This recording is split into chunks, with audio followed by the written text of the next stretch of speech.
live now that you have that speaker on.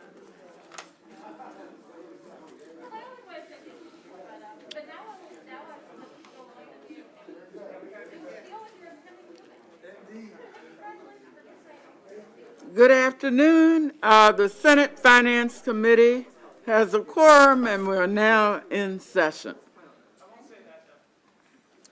Our first bill this afternoon will be Senate Bill 514, Senator Bidle. And you may come up maybe with your panel. County Executive Stuart Pittman, Kristen Habison, and Colin Beckman.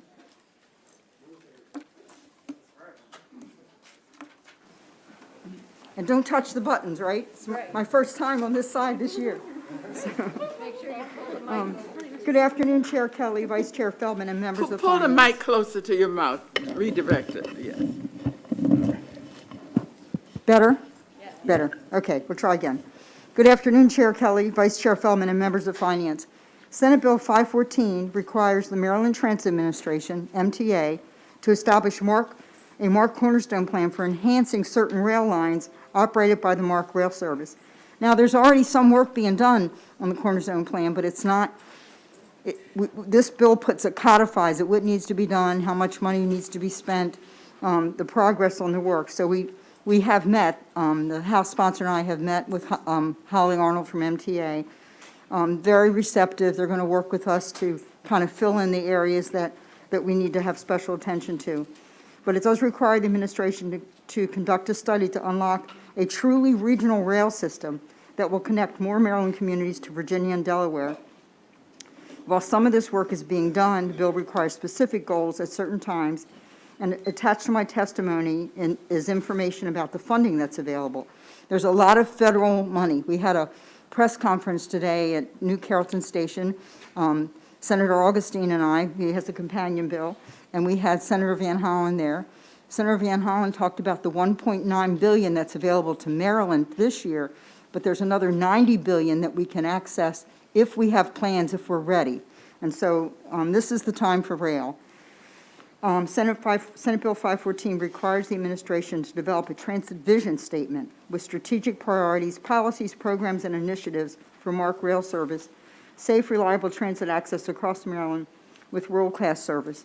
The administration shall establish investment programs and other MARC improvements for the Brunswick line, the Camden line, the Penn line, and new service between Perryville and Newark, new service to Alexandria, Virginia, and extend the Brunswick line to better serve Western Maryland. The MTA is required to identify a 5-year priority set of capital projects and activities to implement planned improvements to be funded in the CTP, in coordination with the District of Columbia, Virginia, the Virginia Railway Express, Amtrak, and CSX to develop a service and operations for MARC through running to Alexandria, and in coordination with Delaware, Pennsylvania, SEPTA, and Amtrak, develop a service that operations plan for MARC, SEPTA, or Amtrak to run competitive transit schedules between Perryville and New York. The bill lays out a specific timeline and requires that staff be hired beginning in fiscal year 2023 for planning and capital programming to ensure adequate staff resource to leverage federal rail funding. And one of the things Holly Arnold talked to us about is they may want to hire consultants for some of this work, not employees. Consultants can sometimes have more experience in the area of transit. But adding rail will help with the traffic on our roads. Building more roads is not the answer. This will help with pollution, as you're going to hear from one of my panelists, and additional rail will provide safe and reliable transportation for our workforce to benefit our businesses and employers. One of our businesses spoke today that we expect 1 million more Marylanders in the next decade. 1 million more Marylanders that are going to need housing and transportation, so we need to be prepared for it. I do want to say a special thank you to Joe McAndrew and John Hillegas and my favorite senator, Senator Augustine, for lending expertise in the development of this legislation. And thank you to the Budget and Tax Committee. No, my assistant made a little problem here. Thank you to the Finance Committee for the opportunity to present our bill. And I respectfully request a favorable report on Senate Bill 514. Thank you. Are there any questions? All right, hearing none, then, yes, Senator Augustine. Yeah, I just wanted to check, first of all, this is an outstanding bill. Thank you, Senator Bidle. Is it true that this is also a priority bill for the Maryland Transit Caucus, which we have, I think we have over 70 strong of the Maryland General Assembly legislators?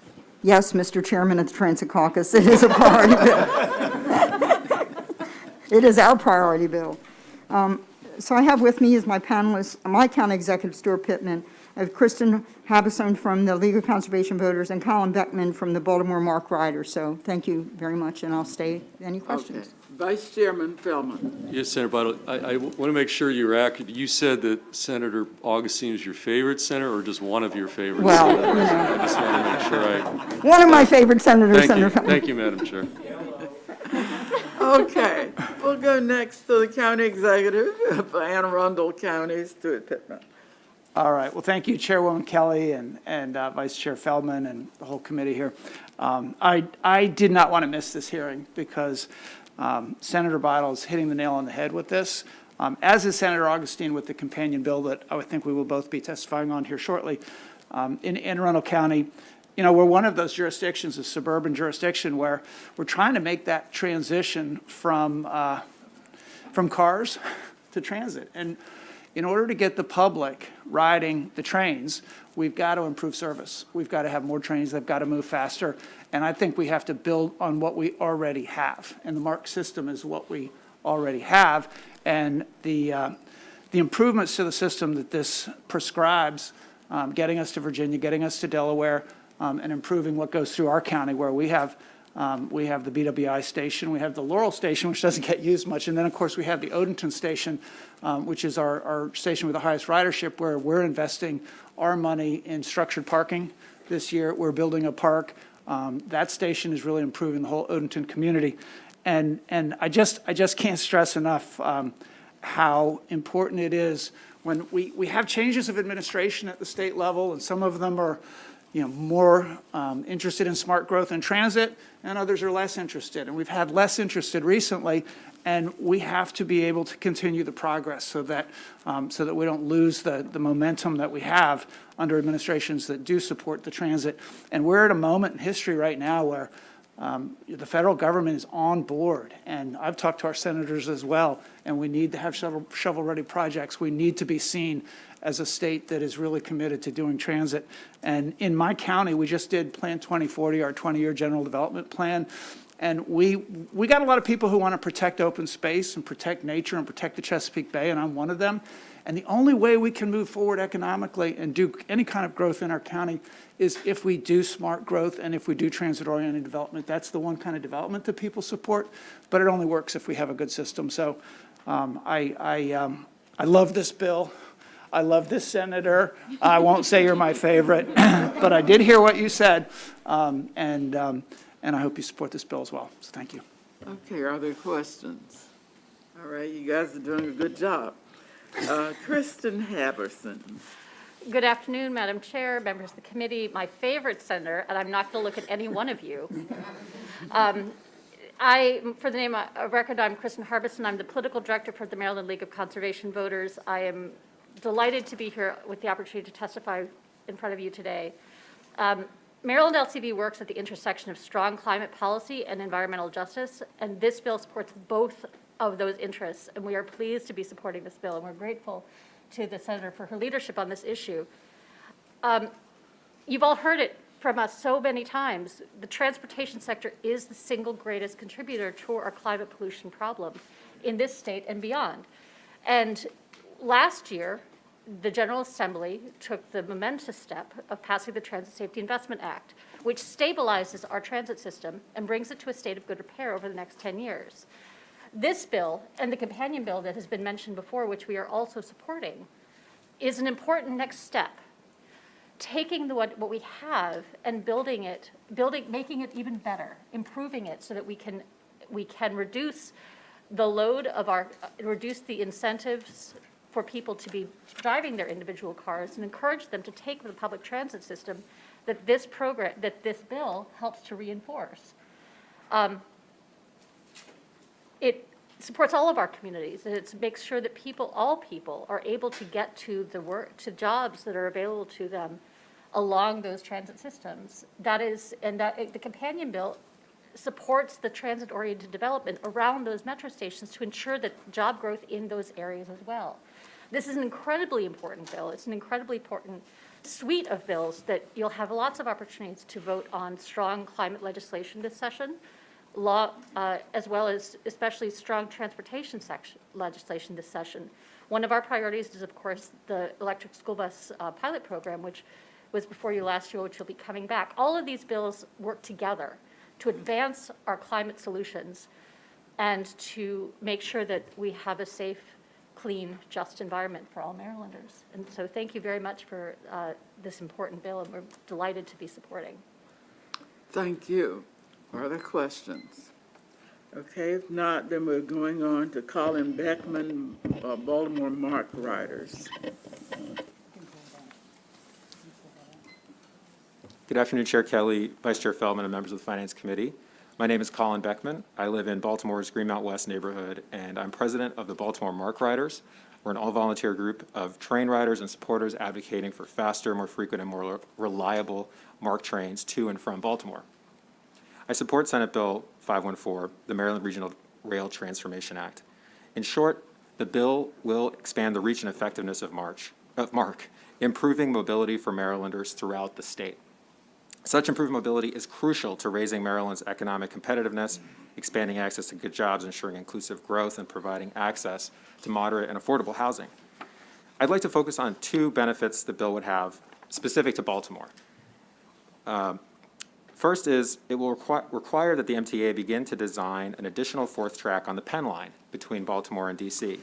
This fourth track will allow for faster, more frequent, and more reliable trains.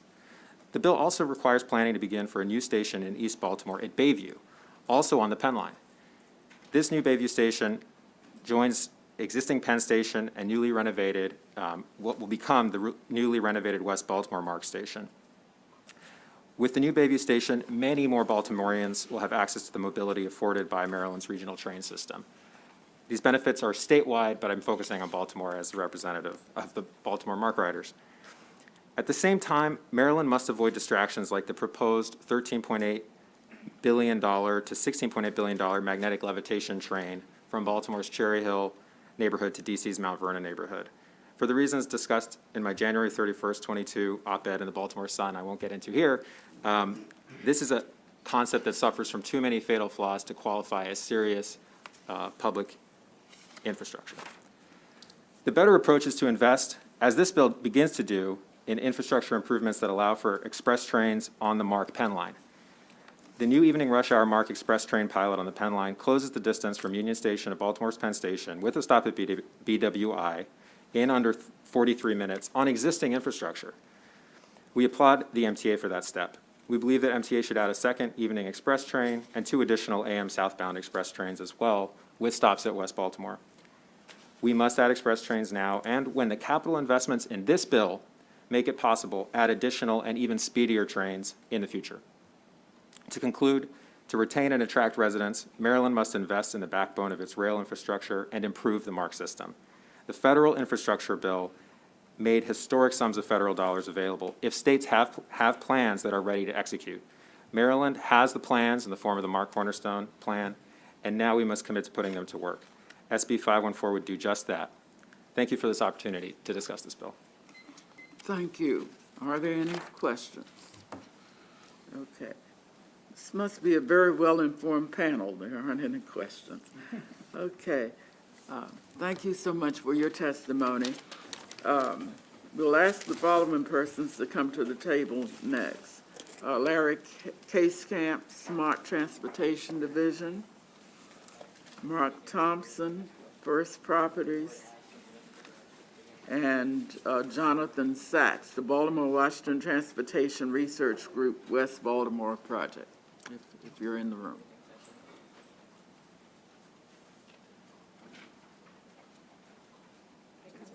Just come to the table and be seated. And those mics are movable. With everybody having on our mask, it's good to get it as close to your mouth, I guess, as possible. Thank you. All right, Larry Casey. All right, okay, then Mark Thompson. Esteemed Senators, my name is Mark Thompson. I'm Senior Vice President of Development for First Properties, which is affiliated with the Maryland Jockey Club at Laurel Park. I lead all our redevelopment efforts surrounding the Maryland Jockey Club at Laurel Park and historic Pimlico in Baltimore. I'm testifying today in support of SB 514. First Properties is developing a transit-oriented community called Paddock Point in North Laurel. This is an adaptive reuse of an old parking lot that is directly adjacent to Mark's Camden Line and the station at Laurel Park. The Maryland Jockey Club at Laurel Park is on the other side of this train line. Paddock Point already has 150 new homeowners living there since our opening in the summer of 2020. As you know, we're also working closely with the Maryland Stadium Authority in Anne Arundel County on a transformative redevelopment of our racing facilities. This new facility will serve to anchor redevelopment of the Route 198 corridor. Directly between Paddock Point and the racetrack is a decrepit Mark stop with flag service only. We're working with MDOT to revitalize this station and create a new transit link with defined stops. Given its position between these two major redevelopments, the Mark Station at Laurel Park plays a vital role in creating a new opportunity for this area. A recent study by the Greater Washington Partnership found that transit-oriented development at Laurel Park would create 1,800 new permanent jobs, $180 million in annual labor income, and $95 million in annual fare income. SB 514 would set strong benchmarks for ongoing investment in and the development of Mark's commuter rail operations. We're confident that working with Howard and Anne Arundel counties, MDOT can leverage the investments and energy created by Paddock Point and the Maryland Jockey Club at Laurel Park to bring much-needed rapid transit to this area. I urge your approval of this important bill. Thank you very much. Thank you. Are there questions? Okay, if not, then we'll go to Jonathan Sachs. Okay. Good afternoon, Senators. Jonathan Sachs here from the Baltimore Washington Transportation Research Group and also the Hub West Baltimore Community Development Corporation, a soon-to-be-launched corporation focusing on the 6 to 10 block area around the West Baltimore Mark Station, which is arguably the most disinvested area in the entire state of Maryland. I'm also a fourth-generation West Baltimorean. I'm here to advocate for SB 514 with one critical amendment, the language of which can be found in my written testimony that was submitted online. The amendment would compel the MTA and MARC to run a pilot MARC Express service between Baltimore and Washington, consisting of 2 southbound trains in the Penn Line during the morning rush hour and 2 northbound trains during the afternoon rush hour. With stops only at Union Station, BWI, West Baltimore, and Baltimore Penn, the result of the pilot service would be nothing short of transformational for West Baltimore at 29 minutes to downtown D.C., and perhaps even for northern Anne Arundel County at 23 minutes to downtown D.C. MARC can run these express trains tomorrow with existing equipment on existing tracks using existing capacity. In doing so, you'd be seamlessly weaving arguably the most disinvested area of the state of Maryland directly into one of the hottest economies in the entire country. We believe the effects would be massive and broadly felt. Existing West Baltimoreans would instantly have easy and unparalleled access to the 500,000 jobs in downtown D.C., nearly all of which pay significantly more for the equivalent position in Baltimore. And in West Baltimore, owing to the deeply affordable and gorgeous housing there, you'd have income diversity rapidly growing in the area for the first time in perhaps a half-century, with families moving in, beginning to fill and renovate the 6,000 vacant properties that currently exist in the 3 neighborhood clusters around the West Baltimore MARC Station alone. And by the way, City and state tax coffers could quickly realize growth in savings and revenue totaling upwards of $250 million or more annually, with no subsidy, no TIF. It's all at your fingertips, Senators. The key is there in that amendment we submitted. Include the language, get the bill passed, and watch West Baltimore fly. Thank you. Thank you. Are there questions? Okay, thank you very much. We're going next to, oh, yes, okay. Yeah, okay. I will say there is written testimony that the committee has received from at least 15 or 20 other supporters, all related to major institutions and employment centers supporting the bill. Thank you. Okay. Now we're going to Senate Bill 531, Senator Bidle.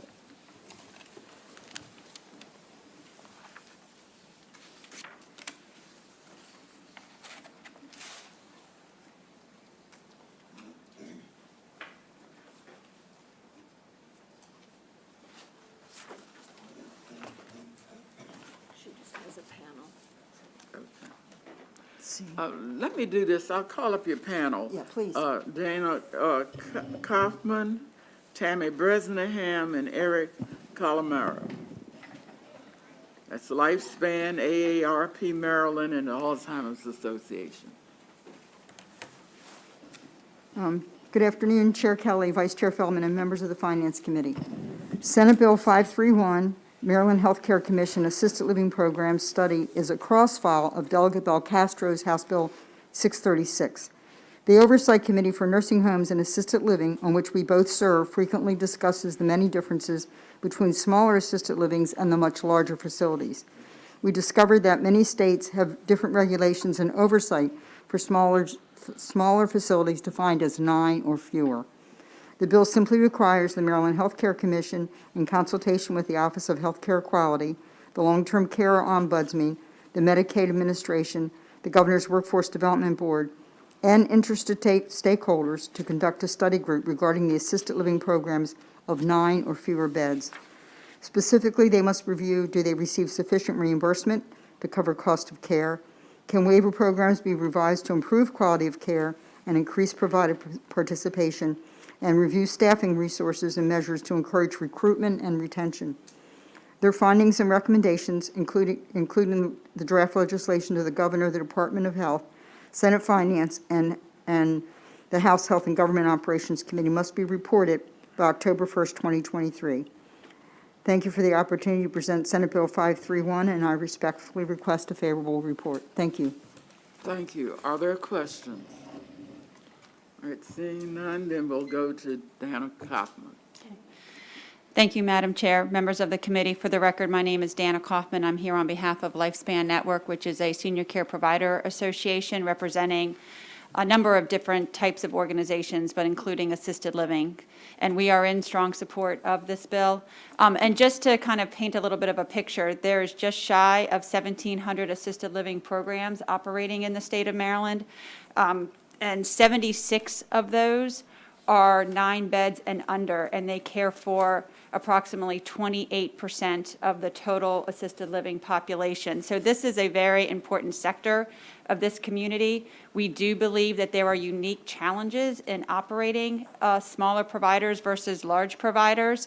And we do think that it is important to take a look at this sector of the industry so that we can better understand the industry and also their challenges so that we can better increase quality of care. But again, it is important to have a robust, smaller network because so many individuals not only need the smaller providers for cost reasons, but also just so many do better in smaller and thrive better in a smaller atmosphere as opposed to a larger environment. So we appreciate your favorable vote on this bill, and thank you very much. Dana, could I ask you, what would you say are some of the greatest challenges in the smaller ones that are in private homes and so on? Well, I think it's probably a couple issues. So one, I would be remiss to say financial.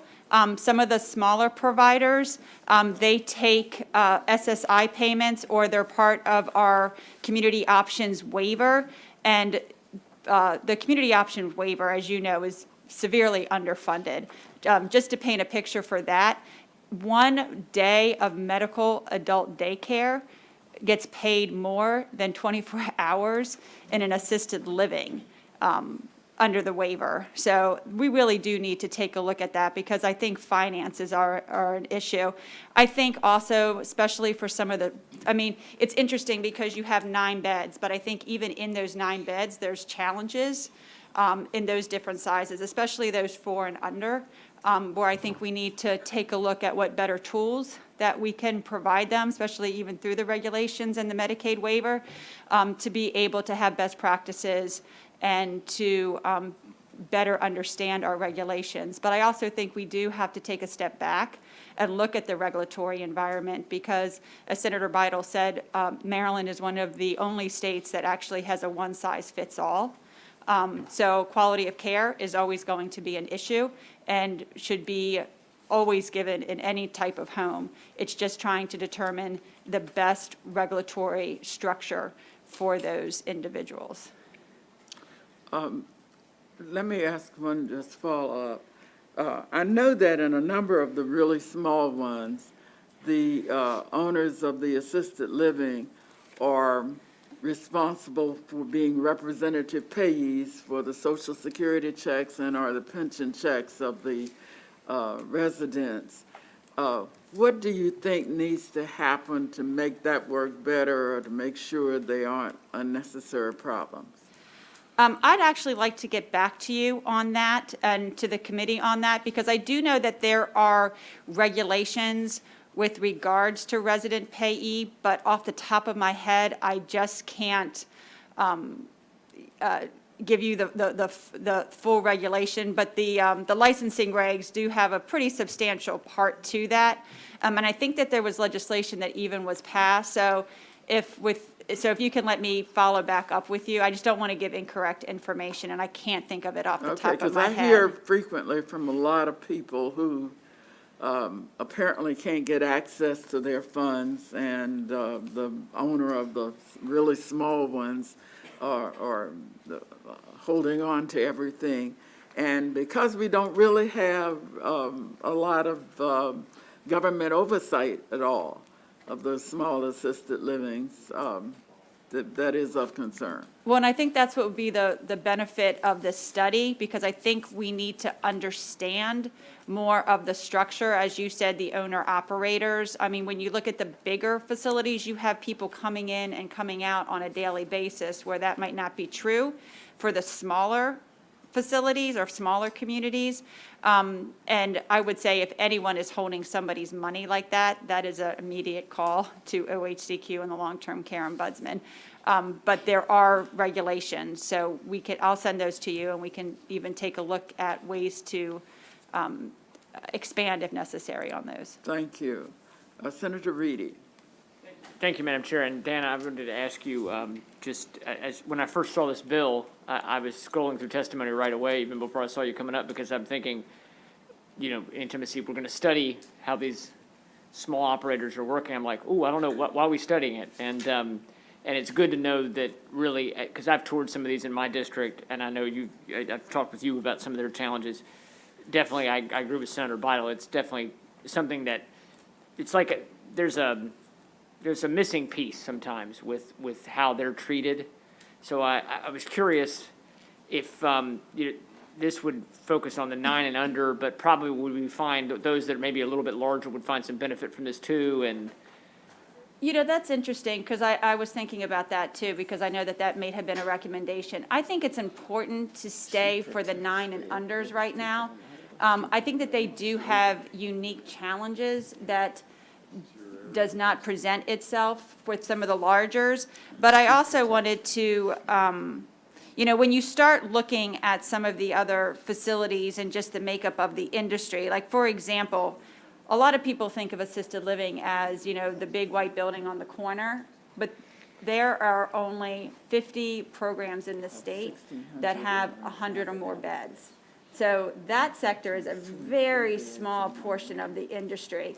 And then you kind of jump, after you look at 9, you kind of jumped almost to 17, because that's dealing with zoning requirements and having to have an institutional kitchen and things along those lines. So I really think that we would be better off keeping this study to the 9 beds and under because of some of those challenges. And they're also the ones who are more likely to take the lower income and the Medicaid waiver, which I Yeah. really think that the state has to take a strong look at, because those are the individuals who are nursing home eligible, but they're being cared for in assisted living. So we want to make sure that they're being reimbursed correctly, and that they also have the right tools to care for that type of acuity. It's all good points, and that's why I'm glad to see, to get your perspective, is because I think, we see a lot of these set up in all of our districts. There's ones that have operated, and there's always a lot of frustration and sometimes in getting the answers that they need or getting help, and so that's good. So I look forward to working on the bill and working with you all on this. Thanks. Okay, any other questions? All right, if not, then we are going on to Tammy Bresnahan. Hi, good afternoon, Madam Chair and Mr. Vice Chair, members of the Senate Finance Committee. It's good to be back 2 days in a row. Nice to see you all. Just for a little bit of context too, we all sit on the oversight, the long-term care oversight. And so not often do we all agree, but we do. And it's nice to be at the table with people that we don't always agree with. And as you just said, Senator Reedy, in the smaller facilities, adequately trained staff, too few staff, medication errors, and admissions and retention of individuals who need more care are one of the top Talking to that mic. I'm sorry, one of the top priorities for ours being involved and making sure that the quality of care. We think that this will give us some insight as to what happens and how we can improve the whole system overall. All summer long, we have all been meeting with OHCQ on developing regulations and really looking at this industry to make sure that people, our older population, are well cared for. I want to thank Senator Bidle for championing this bill, and for the rest of the people on the panel for helping us get this far with it. So thank you, and we ask for a favorable report. Okay, and next we're going to Eric Kojamera.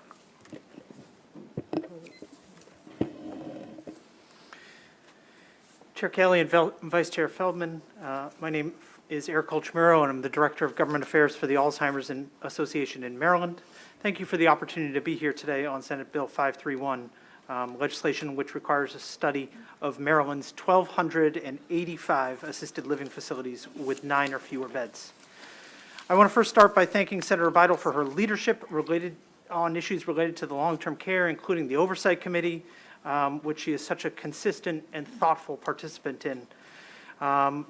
Last session, this committee passed what is now Chapter 480 of 2021, as Tammy referenced, a law the senator sponsored which requires an update to Maryland's assisted living facility regulations. I'm thrilled to say that the Health Department is implementing that law, and I hope that the regulations are promulgated by the codified deadline.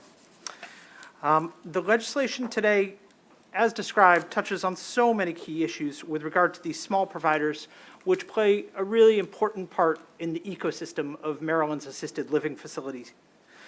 A few of the key issues have already been mentioned. A few others that I think the Alzheimer's Association is particularly interested in learning about. For these small providers, what can we learn from an analysis of Health Department inspection data about the quality of care they provide? Complaints and concerns have been made over years. What can a thoughtful analysis reveal? In the last 5 years of fiscal data available, according to the Health Department, there have been well over 100 closures of assisted living facilities, yet the total number of providers has increased. As we try to enhance the quality of care in residential settings, what portion of this significant turnover is related to these small providers, and why are there so many providers entering and exiting the assisted living market?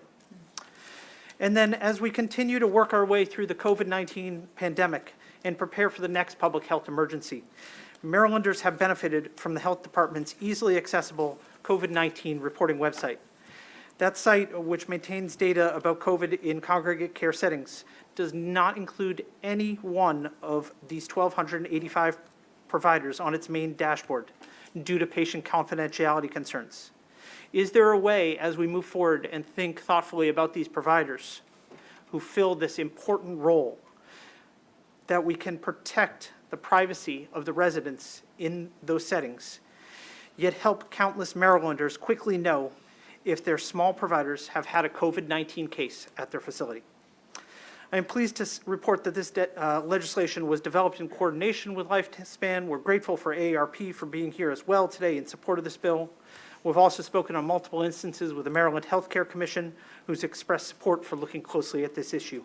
Thank you for your time, and the Alzheimer's Association urges a favorable report. Thank you. Are there questions? Okay. Seeing none, thank you very much. Oh, yes, Senator Benson. In Prince George's County, in my district, we have a huge population of seniors. In Prince George's County, overall, we have the overall care of our seniors in these facilities is overwhelming. It really is.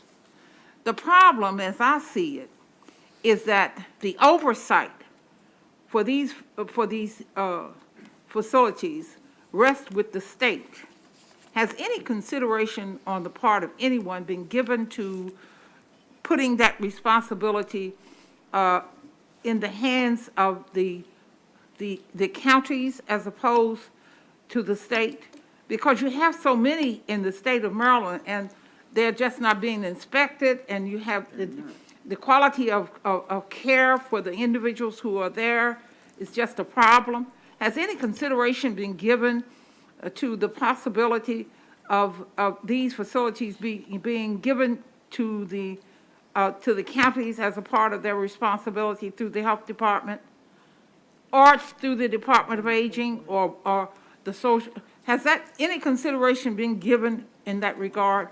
Because it is a problem. Senator, thank you for your question. It may be something that turns up in this study, but it's still going to have to be the state health department that would pay the inspectors, because all of our county health departments are really part of the state health system.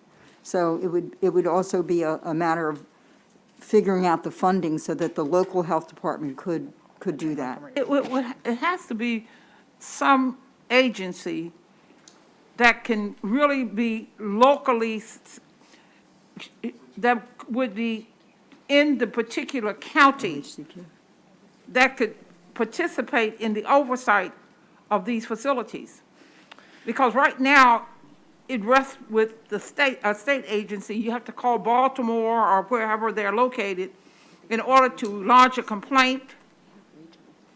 And sometimes they're not able to get back to the facility to handle the complaint. For years. There's something wrong with the way this organization is in place at this point in time, because it really is not fair to the people who are in these facilities.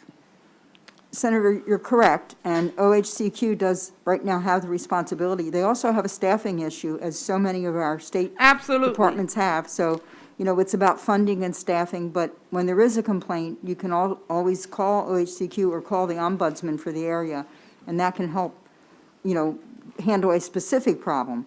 But I don't think they have the staffing to inspect often enough. And that's part of the issue, is funding and staffing. It's a part of the problem, And really. if your Because folks, it seems to me that we had this discussion several years ago regarding the inspection and the oversight of these facilities, and it really is a problem. I want you all to know that. And if your folks call, or someone else calls the ombudsman, they usually bring in OHCQ, or if it's vital, like Adult Protective Services, you should also call Adult Protective Services for each county, within, in Prince George's County Department of Social Services as well. Let me just say that a problem isn't that people don't want to do what ought to be done, but that in the smaller units, there isn't anybody to register the need. obviously, the owner or operator is doing the best they can, whether that's sufficient or it is not sufficient. There isn't some kind of a timeline that's reasonable for somebody from the state getting around to everybody to see without a lot of advance notice. And so if you were in somewhere, there are plenty with 2 and 3 and 4 residents. And they can live in one and die after many years without being seen. And so nobody knows what's going on. So the state does need to step up and to do better. And it takes money. Okay, thank you to everybody who's participated today. All right, we're going next to Senate Bill 572, Senator Klossmeyer. Where did she go? Insurance surplus lines brokers, policy fees. And let me call her key witnesses. Brett Linginger, John Metz, and Bryson Popham. Okay, Senator Yawn. And those mics are movable. It's hard to hear with these masks on, so when it's your turn, pull the mic as close as you can.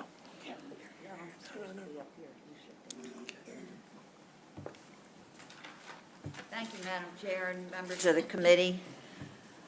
Senate Bill 572, Insurance Surplus Lines Brokers Policy Fees.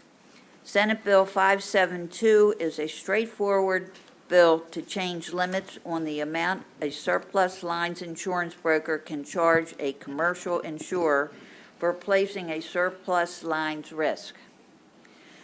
With the sponsor amendments I am offering, the fee for placing a surplus lines risk cannot exceed either $250 or up to 10% of the surplus lines premium, whichever is greater.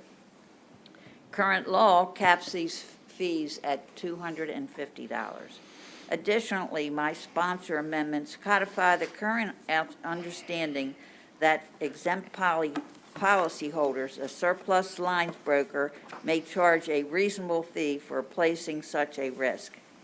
I have a panel with me to provide more details and answer questions. I thank the committee for their consideration of Senate Bill 572 and am requesting a favorable report. Are there any questions? Okay, if not, then we'll go to Brett Leininger.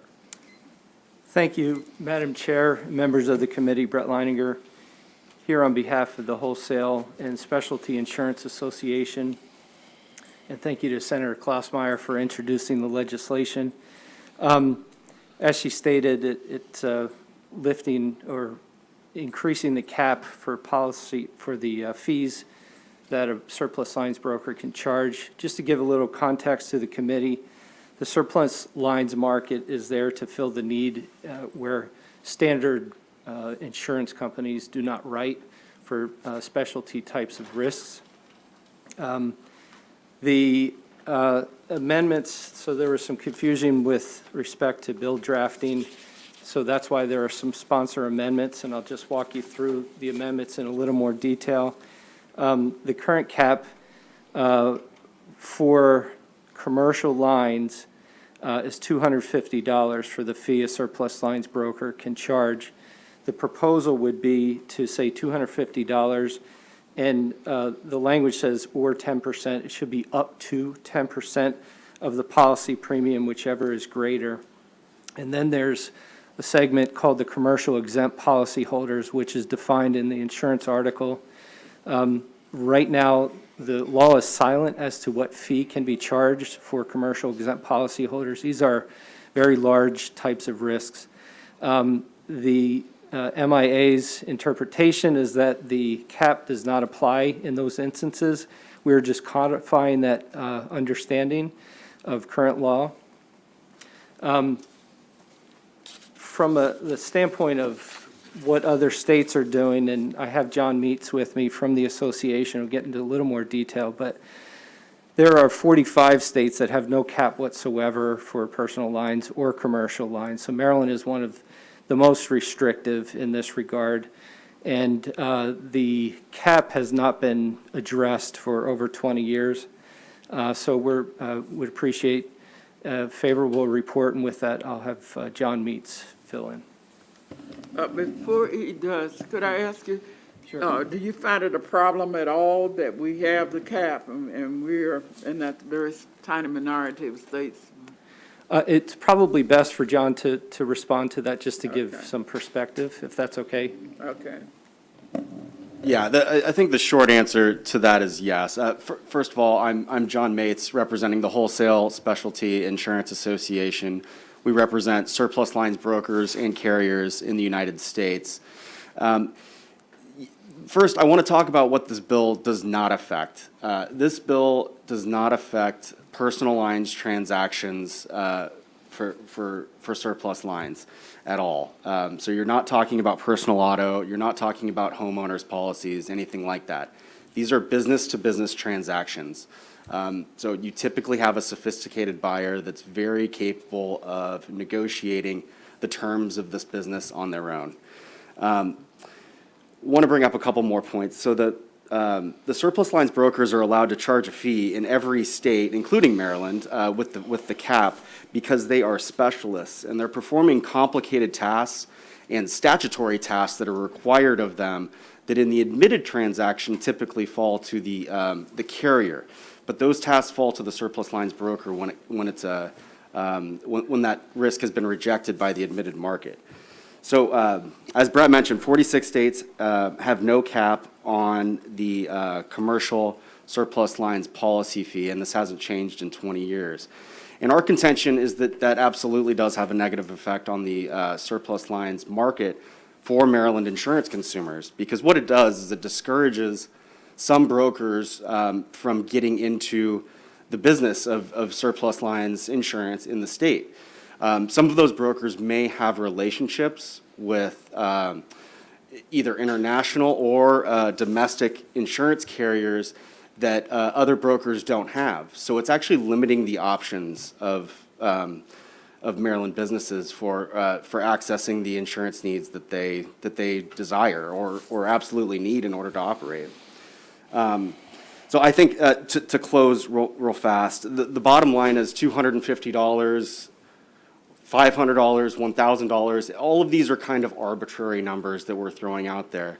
And a very vibrant market for surplus lines insurance exists all throughout the United States, including Maryland. And we would urge the sliding cap of $250, up to $250 or 10%, in order to create some more options for Maryland insurance consumers. We think it would be beneficial for all. Thank you. Are there questions? All right, then we'll go to. Thank you, Madam Chair, members of the committee. Bryson Popham appearing before you today on behalf of the Insurance Agents and Brokers, which is a trade association of retail insurance agents located throughout the state, doing business throughout the state. First, let me compliment Mr. Leininger on his choice of sponsor for this bill, and to pick up the earlier theme, I would never presume to choose a favorite member of this committee or even a favorite senator, but I can say that Senator Klossmeyer is one of my favorite people in the world. So, now, let me start with your question. I hope that doesn't diminish your vote. I'm a lobbyist. I'll do anything I can to get a win. Madam Chair, you asked a very good question earlier about the cap. I happened to be here when the cap was imposed about 25 years ago. In fact, I was representing the state Surplus Lines Association at that time. The reason we have a cap is that the MIA said to the surplus lines brokers, who are on this side of the table, unless you have specific statutory authority, and the section is 27-216, which is what's being amended in this bill, you can't charge a fee. Now, that disrupted the surplus lines industry. The testimony that you've heard about the services that surplus lines brokers provide is absolutely correct. They do things that normally are done by carriers in the standard market, and they should get a fee for that. Another a point is that the cap is arbitrary. It was set at $250 back, I think, in 1997, 98, something like that, and it's probably time for it to be increased. And my clients would support a reasonable increase. The figure they've suggested is $500, which would double the current cap. Anything is arbitrary. You must decide what the appropriate measure would be. I respectfully suggest that the 10% figure is equally arbitrary, and I'll tell you why. You have to think about what types of risks go into the surplus lines market. So think of it this way. If you go down to Ocean City and you stay in a building that's oceanfront, it's probably written in the surplus lines market. If you go over here to the Maryland Inn on Main Street, that may be in the surplus lines market. I don't know, but why might it be? It's 250 years old. They didn't have building codes back then. The surplus lines market exists to serve risks that cannot get coverage in the standard market. That means a couple of things. Often their premiums are higher. Almost always it is a market that has less competition in it. By definition, not many people, not many companies write those kinds of risks. When my legislative committee looked at this bill, and let me be clear, they support the increase in the fee. They said, you know, the problem is if you write a surplus lines policy with a substantial premium, and it's not just the big guys that write it, little guys have to buy this stuff too. It could be a $30,000, $40,000, $50,000 premium. With a 10% policy fee on that, that's $3,000, $4,000, $5,000 on top there. Now, I don't know what the right answer is. I would submit that there isn't a right answer any more than there was a right answer in 1997. You have to make that decision. My clients, who are the retail agents who deal with the people who buy this product, suggested that doubling the fee to $500 is a reasonable public policy to adopt. We, of course, are going to live with the decision of this committee. You know, with that, we would support the bill with amendments. Thank you. Are there any questions? All right. And thanks for all of you. And if we have more questions, we'll call you or our analysts will. Thank you, Madam Chair. Thank you. Okay. All right, we're going next to Senate Bill 573, Senator Klossmeyer, Motor Vehicle Financial Protection Product Agreement Act. And let me call up your first, your Lance Lozano, Marta Harding, and Franz Schneiderman. Thank you, Madam Chair. I think there's room for Franz if you want to come on. Franz. And we'll just move the microphones at the table are movable. Ready? Senate Bill 573, Motor Vehicle Financial Protection Product Agreements Act. Senate Bill 573 would regulate and provide consumer protections in the sale of motor vehicle financial protection products in Maryland. Motor vehicle financial protection products are an optional agreements that protect a consumer's financial interest in his or her car. My sponsor panel will go into more detail about these products that they can offer. One important part of this bill is the requirement that consumers be given a 30-day free look period where they can change their mind after the purchase without any cost, fees, or penalties. There are also several other requirements to ensure that consumers know what they are purchasing and that the companies providing these products have financial capacity needed to follow through. We have a meeting with the Maryland Insurance Administration and Consumer Protection Division and are aware of the issues that they have raised with the bill. We look forward to continuing to work with them so that General Assembly can move forward adding this regulatory and consumer protection framework into Maryland law. I thank the committee for their consideration of Senate Bill 573 and ask for a favorable report, and I will just let the panel take it from here. Okay, thank you. Then we'll hear first from Marta Harding. Madam Chair, if it's okay if I let Mr. Lozano go first? That's fine. Okay, thank you. Defer. Good afternoon, Madam Chairman and members of the committee. This is my very first trip to the Maryland Capitol, and I'll say that each one of the senators in this room is my favorite senator. We kicked off the meeting today talking a little bit about mass transit and rail, but we still acknowledge that a lot of folks are still using motor vehicles to get themselves around, and that's kind of what we're here to talk about today. I work with the Guaranteed Asset Protection Alliance, and by way of background, we call it GAPA. It was formed in 2006 and is comprised of companies experienced in offering quality motor vehicle financial protection products throughout the country. Our members include insurance companies, lenders, administrative services companies, who together bring valuable products to a competitive market in a responsible way.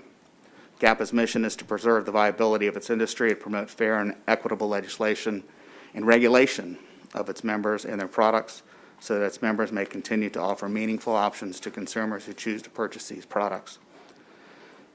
To this end, GAPA has developed a model act that has been the basis of laws in over 24 states throughout the nation. GAPA recently updated its model act, reflected in the bill that's before you today, to include and regulate additional newer types of motor vehicle financial products, protection products. Motor vehicle financial protection products are optional agreements that protects the consumer's financial interest in the consumer's current or future motor vehicle purchase. They include debt cancellation agreements, excess wear and use waivers, and vehicle value protection agreements.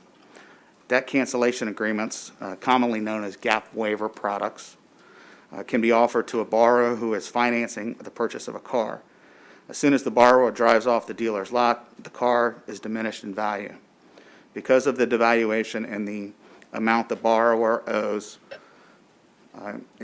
can exceed the amount that the vehicle is worth. Because if the car is totaled or stolen and it is a total loss, the consumer may owe more than the amount covered by the primary insurance proceeds.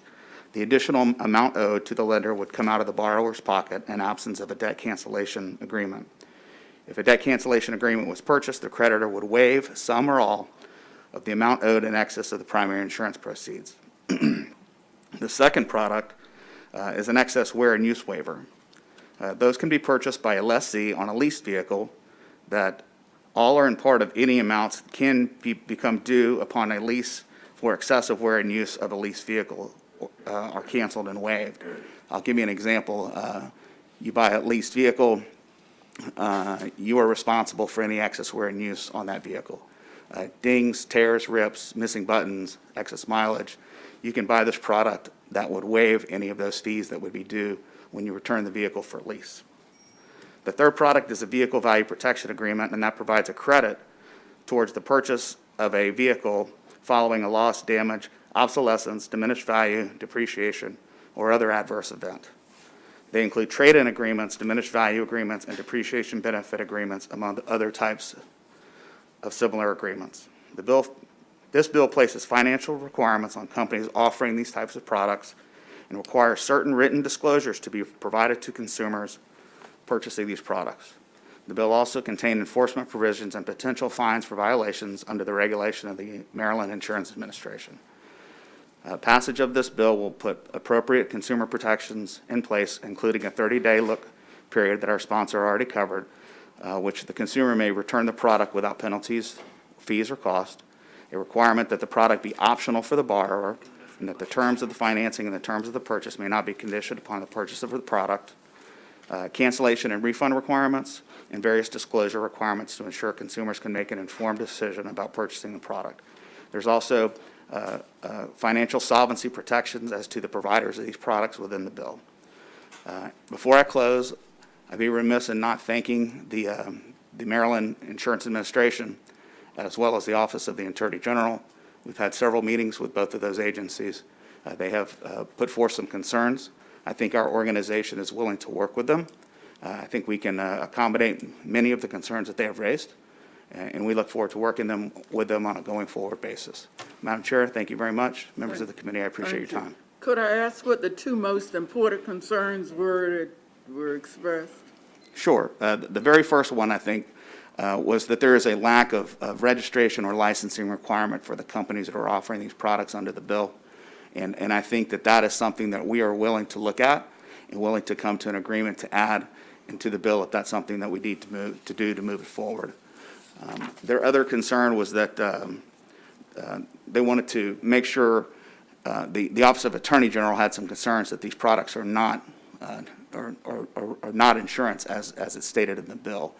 There's an Attorney General's opinion already in place here in Maryland that says that debt cancellation agreements are not insurance, and we just want to continue to work with them to ensure that if we move forward with offering all three of these products under this bill, we want to make sure that they're not considered insurance and that they're satisfied with the requirements as such.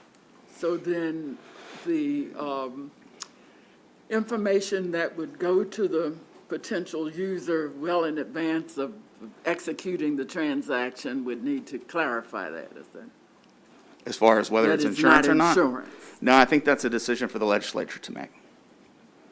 Well, what recommendation at all did you get from the Office of the Attorney General in that regard? I think the Attorney General's office thinks that not all of these products are considered insurance, but the third particular product that I'd mentioned, I think that's something we need to work with them on, and whether or not we need to move forward with that product or not, I believe they have concerns that that one in particular may be considered insurance, and I think we may end up throwing that one to the side in an effort to move the bill forward.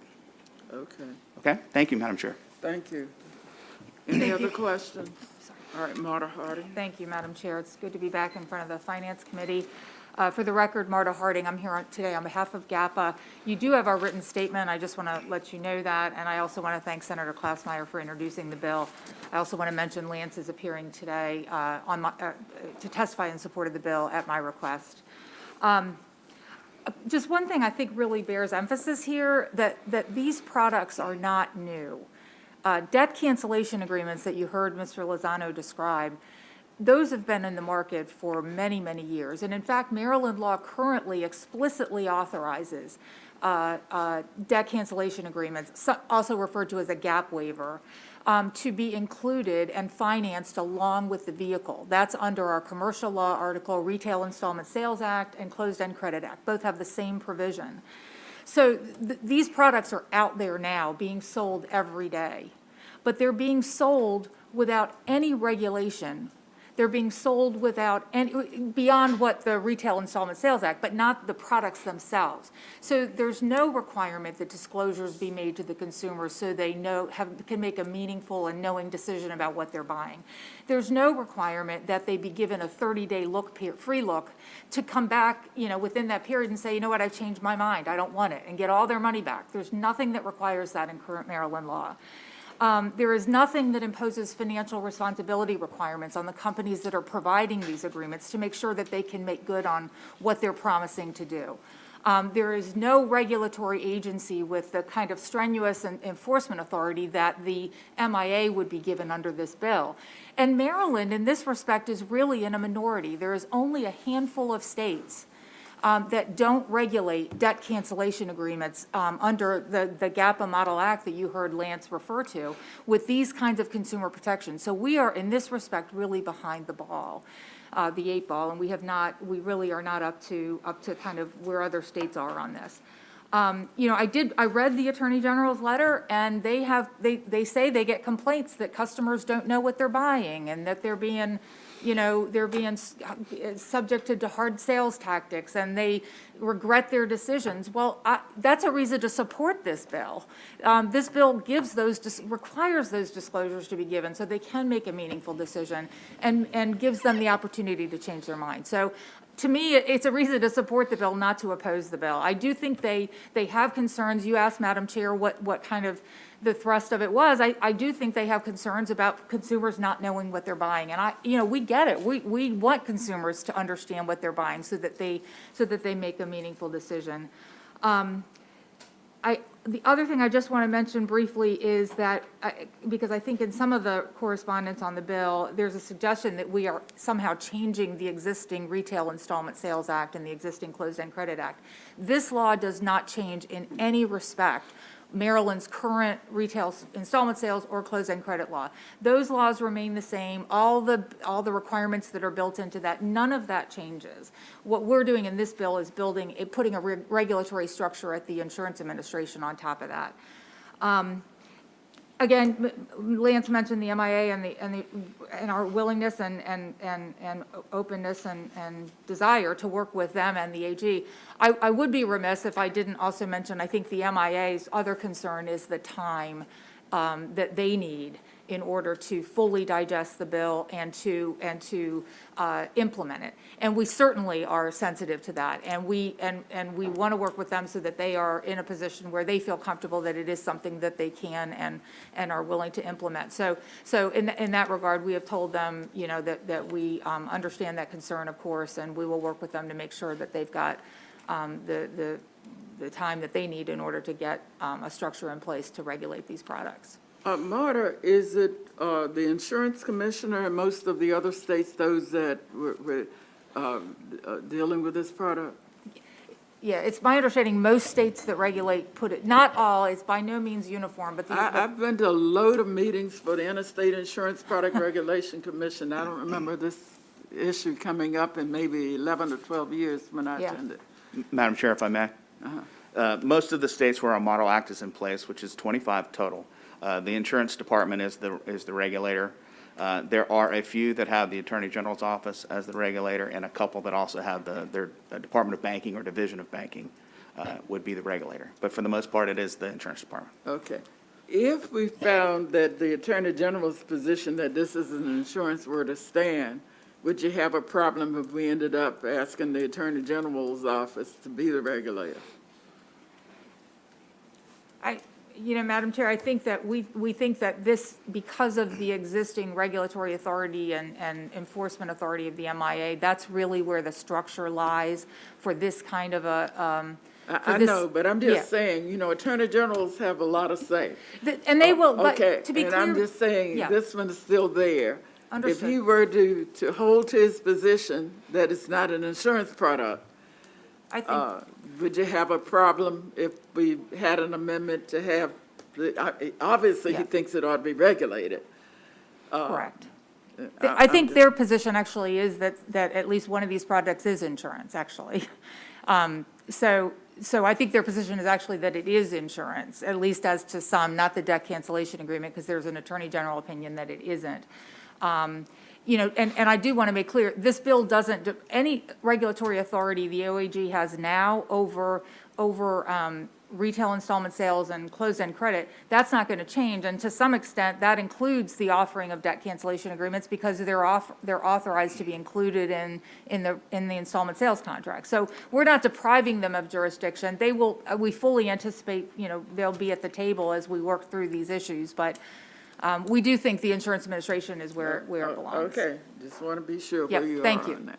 Thank you. All right, I don't see any lights on, so we'll go to Franz. Thank you, Senator Kelly, members of the committee. My name's Franz Schneiderman. I work with Consumer Auto Maryland. We work for safety, fairness, and transparency for Maryland drivers and car buyers.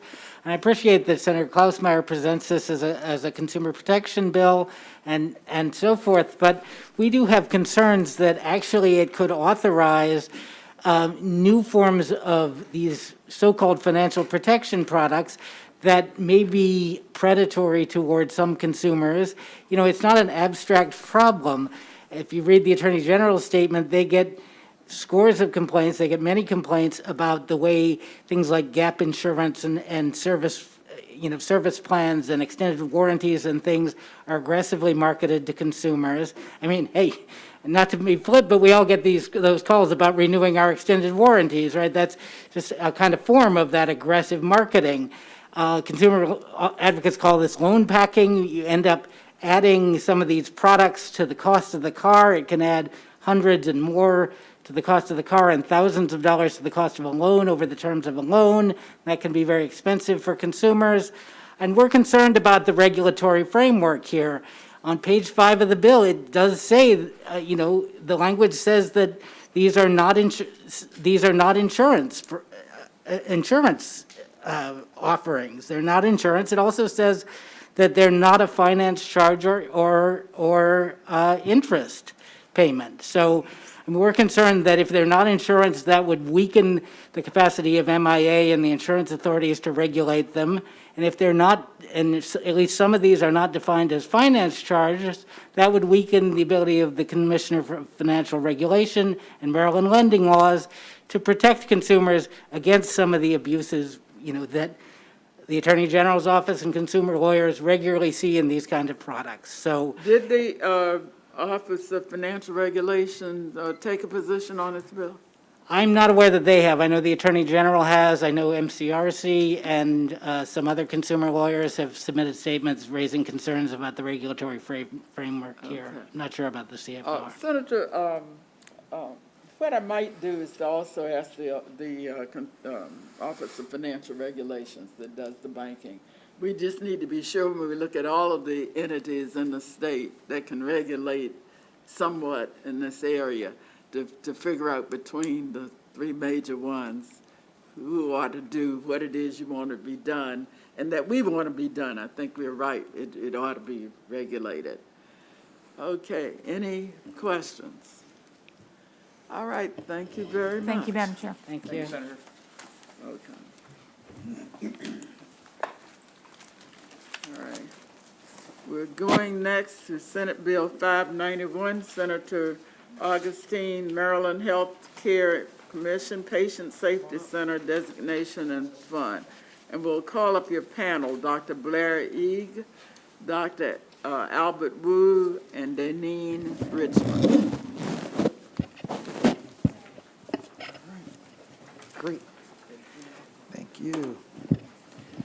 Madam Chair and members of the committee, Senator Augustine here speaking on Senate Bill 591, Maryland Public Safety Center funding.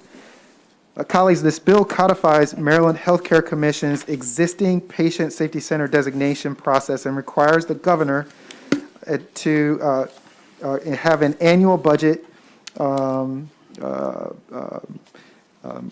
figure of $1 million each year to support the Maryland Patient Safety Center.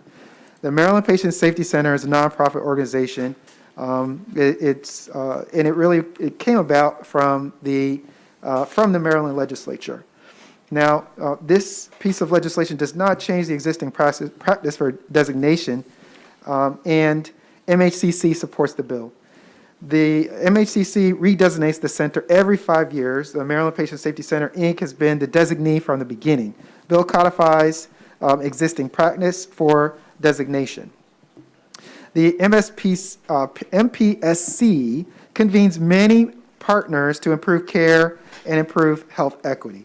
The center acts as a model of patient safety, innovation, and implementation for the state, convenes providers, patients, and families across the healthcare continuum to prevent avoidable harm to patients and provide safe and equitable care for all Marylanders.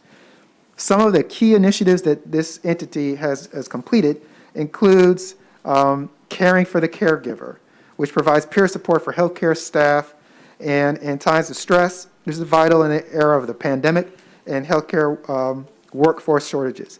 It works on health equity, a program for the center focusing on healthcare disparities in Maryland and meeting the state's health equity priorities. Facility-acquired infections, so infection control. They train staff to reduce the transmission of infections among patients and staff. And cesarean sections, reducing unnecessary and risky primary C-section rates in Maryland birthing hospitals. Neonatal abstinence syndrome to address issues regarding babies born to mothers with opioid use disorders.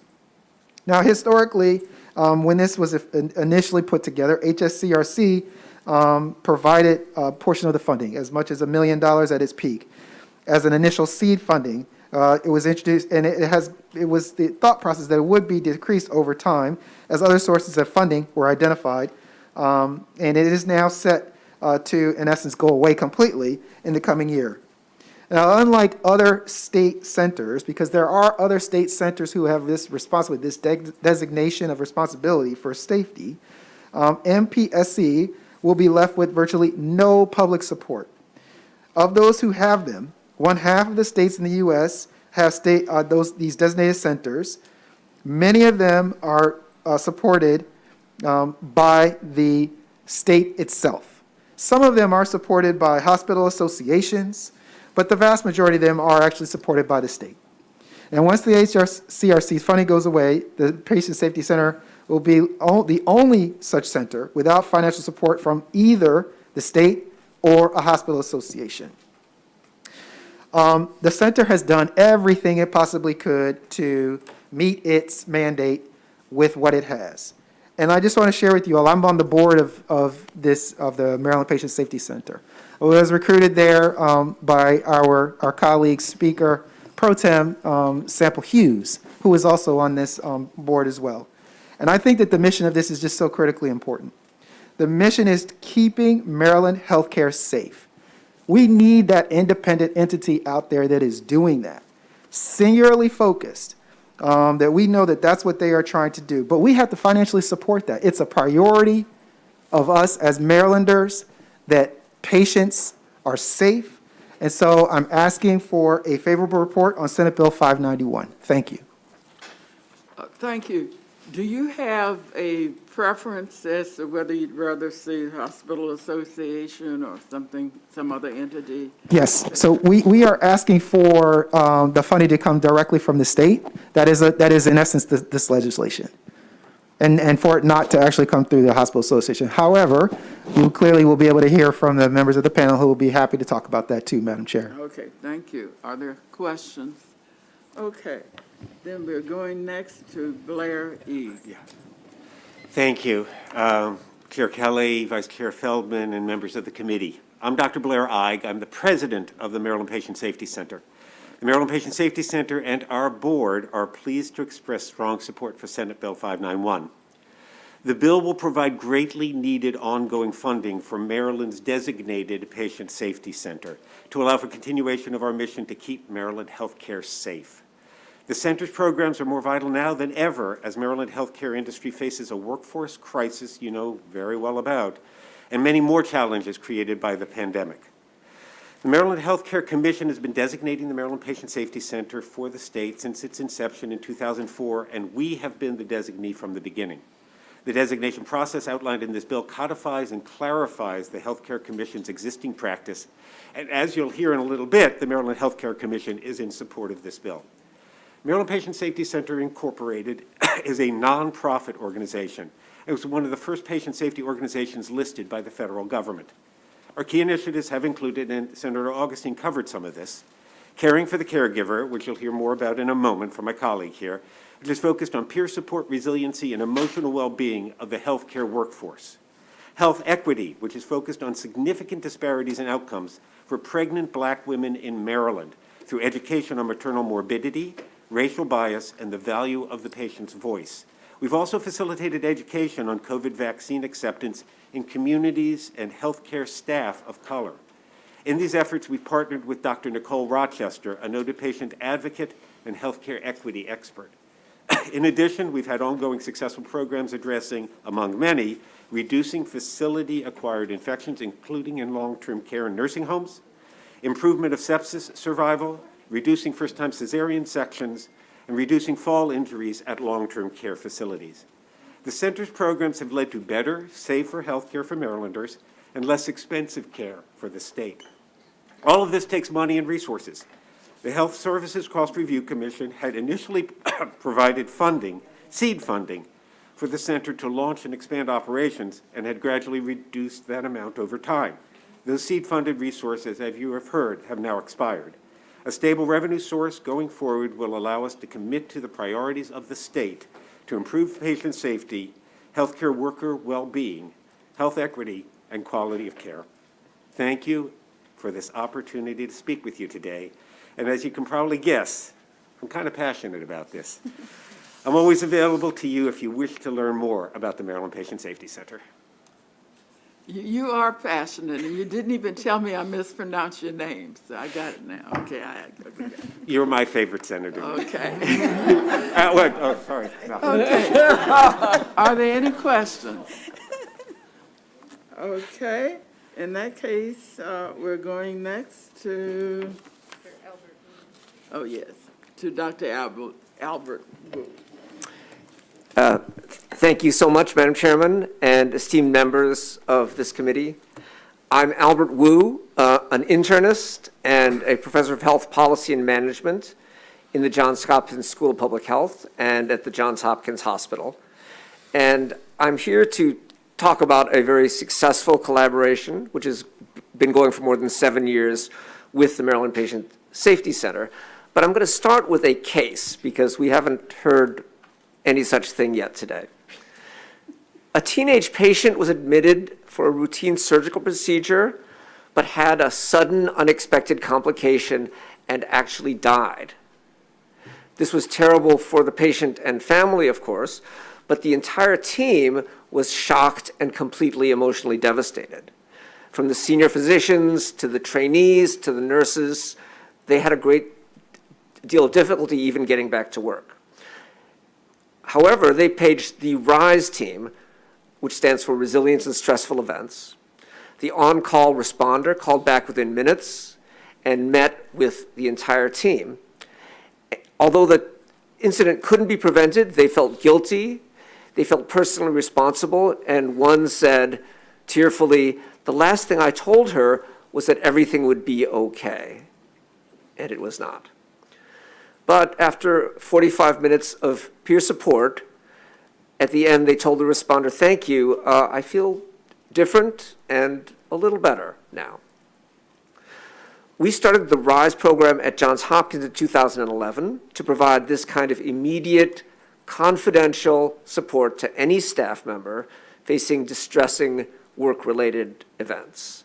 The RISE team is a trained, multidisciplinary group of workers who are available 24/7 to respond to calls. And a cost-benefit analysis showed that every time a nurse feels like she needs to call and gets support, she's less likely to take time off or to quit, and the hospital saves $22,000 in this cost-benefit analysis. Hospital workers, though, are reluctant to ask for help for themselves. And before the pandemic, we got about 10 calls a month, usually for bad patient outcomes. However, since March of 2020, when distress really became the norm for all of us, we've been sometimes getting 10 calls per day.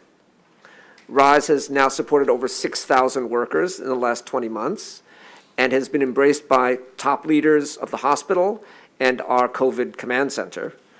They understood that supporting staff is mission critical to respond to COVID. During the first wave of COVID-19, we actually experienced no increase in staff call-outs and no staff shortages. That has not been sustained, but we still feel like we're doing good. Together with the Maryland Patient Safety Center, since 2015, we've worked to spread this program. We've been able to train 23 hospitals and 1 provider group in Maryland, and 12 more in the Mid-Atlantic region. They now all have their own team functioning in this way. Nationally, we've trained 90 hospitals, and even some internationally. Our collaboration with MPSC has been really, I would say, the most productive of my 30-year career in patient safety. Together, we're delivering the premier program to support the well-being and resilience of healthcare workers in the country. Partnering with the Maryland Patient Safety Center has really been crucial to this spread and our success. We urge your favorable consideration of SB 591, which will increase the capacity of MPSC to continue and to expand this life-saving service that they provide to the people of Maryland. Thank you so much. Thank you. Are there questions? All right, we're going then to Deneen Richmond. Oh, Senator Reedy. I just have a question, and I'm listening, with interest. And I guess the only confusion that I have, because we all definitely want to keep our patients safer, and I know there's a lot of concern people have about oversight all the time as it relates to hospital safety and just safety in general. Where I'm not understanding is we already have a center. What is the $1 million in the fiscal note basically doing to change that, make it better? I'm just trying to understand. Thank you for the question. It is to fund the operations of the center. We have membership, mostly from hospitals and some non-hospital organizations like long-term care, that are paying membership fees and sales of programs, educational programs, which we can provide ongoing funding for some of our activities, such as our patient safety officer groups across the state. We meet with patient safety officers at all the hospitals on a regular basis. We have 2 safety conferences, one coming up in March for statewide. We have patient safety awards where we share patient safety success stories for across the state. But our collaborations across the state, and we've mentioned 3 of them today, for example, the Caring for the Caregiver program, the RISE program, which we now do both statewide and nationally, as Dr. Wu described. Our clean collaboratives, which are the infection control programs that we've done in hospitals and now over the last 2 years in 24 nursing homes across the state because they need it. And our newer equity programs, first with vaccine hesitancy in community and staff of color, and now for the maternal morbidity or complications of pregnancy, which is the state health goal. And it is something that the disparities, it's something you all know. Black women in the state of Maryland are twice as likely to have a complication of pregnancy and are 3 to 4 times likely to die associated with pregnancy. So how do you? Let me answer the question. Yeah, so how do you come alongside there? Senator, let me answer the question for you. Yeah. Sure. Yeah, absolutely. So there's a couple things that are going on here. For one, the Patient Safety Center was receiving support, okay? That support's going away. It's going down to 0, okay? So there's a gap already. And the other thing that I've shared with Blair, who I've just come to respect quite a bit, is that they are bootstrapping as best they can, but they're coming up short on the mission. So he's telling you about a lot of the great work that they're doing, but the truth of the matter is they just don't have the resources to actually meet the mandate of and the mission that the state has asked to have done, because we are not putting the appropriate amount of money in order to meet the safety needs that this is the mandate that this is supposed to have. And so you have a situation where reduction in the amount of money that's available in order to meet the mandate. And so that's why we're saying we need to come in here and get the money necessary in order to meet the actual mandate, not trying to bootstrap, do halfway. I mean, again, no disrespect, not trying to do those things, but actually to do what the state actually needs. The state needs this level of investment in order to keep patients safe. And this is the entity that can do that. And it's because that would go towards staff, partly towards additional staffing to There are carry out four, I think there are 4 people right now at this organization, including him, who have got the state responsibility for safety for patients, Senator. They need more resources in order to actually meet the mandate. That's the thing. They're trying to, like I said, trying to bootstrap where is just inappropriate for actually the mission. Thanks for the answer. Thank you. Yeah. Thank you. We need to send this to B&T. All right, Senator Hayes. Thank you, Senator Augustine, for bringing this bill. In the fiscal note, it speaks to the funding that's provided by the HSRC and how it's been declining since 2019, and the suggestion for the organization to find strategic ways to, find other more sustainable means for funding. Why has the CHRC made the decision to stop funding them? Okay. The concept always was for the HSCRC to decrease funding over time, that it was seed funding, their feeling. part of the issue is that healthcare is not just in hospitals, and should, to the HSCRC's feeling, and what I heard at the last meeting where I went to them to report last year, was that they felt that it is across the board. It is responsibility for all of Maryland, not just the hospitals and out-of-hospital rates, which comes out of course, the hospital patients. But that it is, not just hospital safety, it is all healthcare safety, so that it should be spread across the state. And their feeling, they were very supportive of what we are doing, but their feeling was that we should look for other funding sources and very specifically suggested the legislature. Right, and to that point, have you found any other potential sources of funding as they've recommended over the years to try to find other long-term sustaining sources? So I'd already mentioned we have membership and we do have sales and programs, but those cover basic costs. And as to Senator Augustine's comments, we can't continue the equity program or the infection control program, for example, without funding. Those would just go away for now until we found more funding. We have applied for grants, and we have some maybe coming, but it's still not significant enough to fund what the state needs. Gotcha. Okay, thank you, Madam Chair. So, to follow up, Senator Augustine, what does the fiscal note say it would take to do the job? Yeah, I mean, that's our request. Our request is for a mandate of $1 million, that be the ongoing funding for the Maryland Patient Safety Center.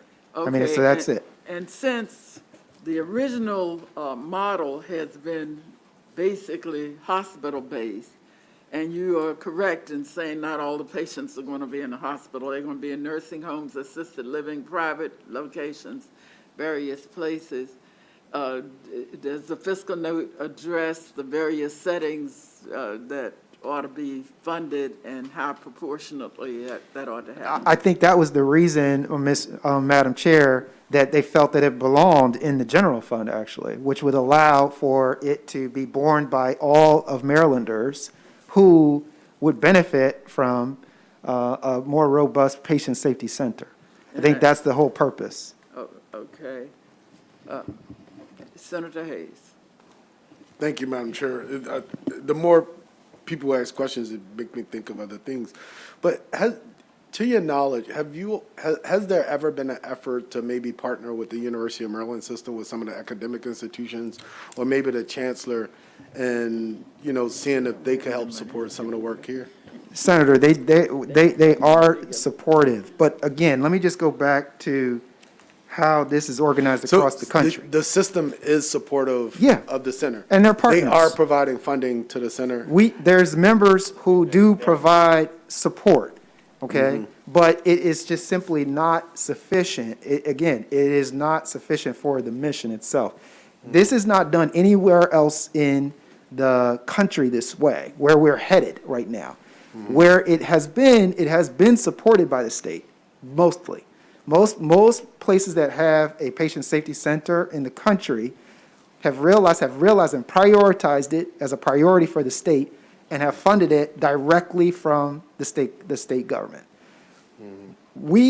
This was originally set up in that way, but the mechanism is now gone away. The mechanism has changed for the reasons that Blair has mentioned.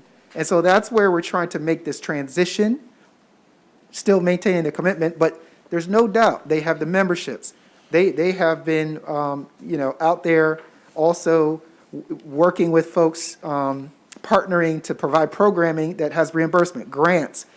They have turned every rock because their numbers have come down. This is what I'm trying to say. They've turned all the rocks. It's just not enough to meet the mandate.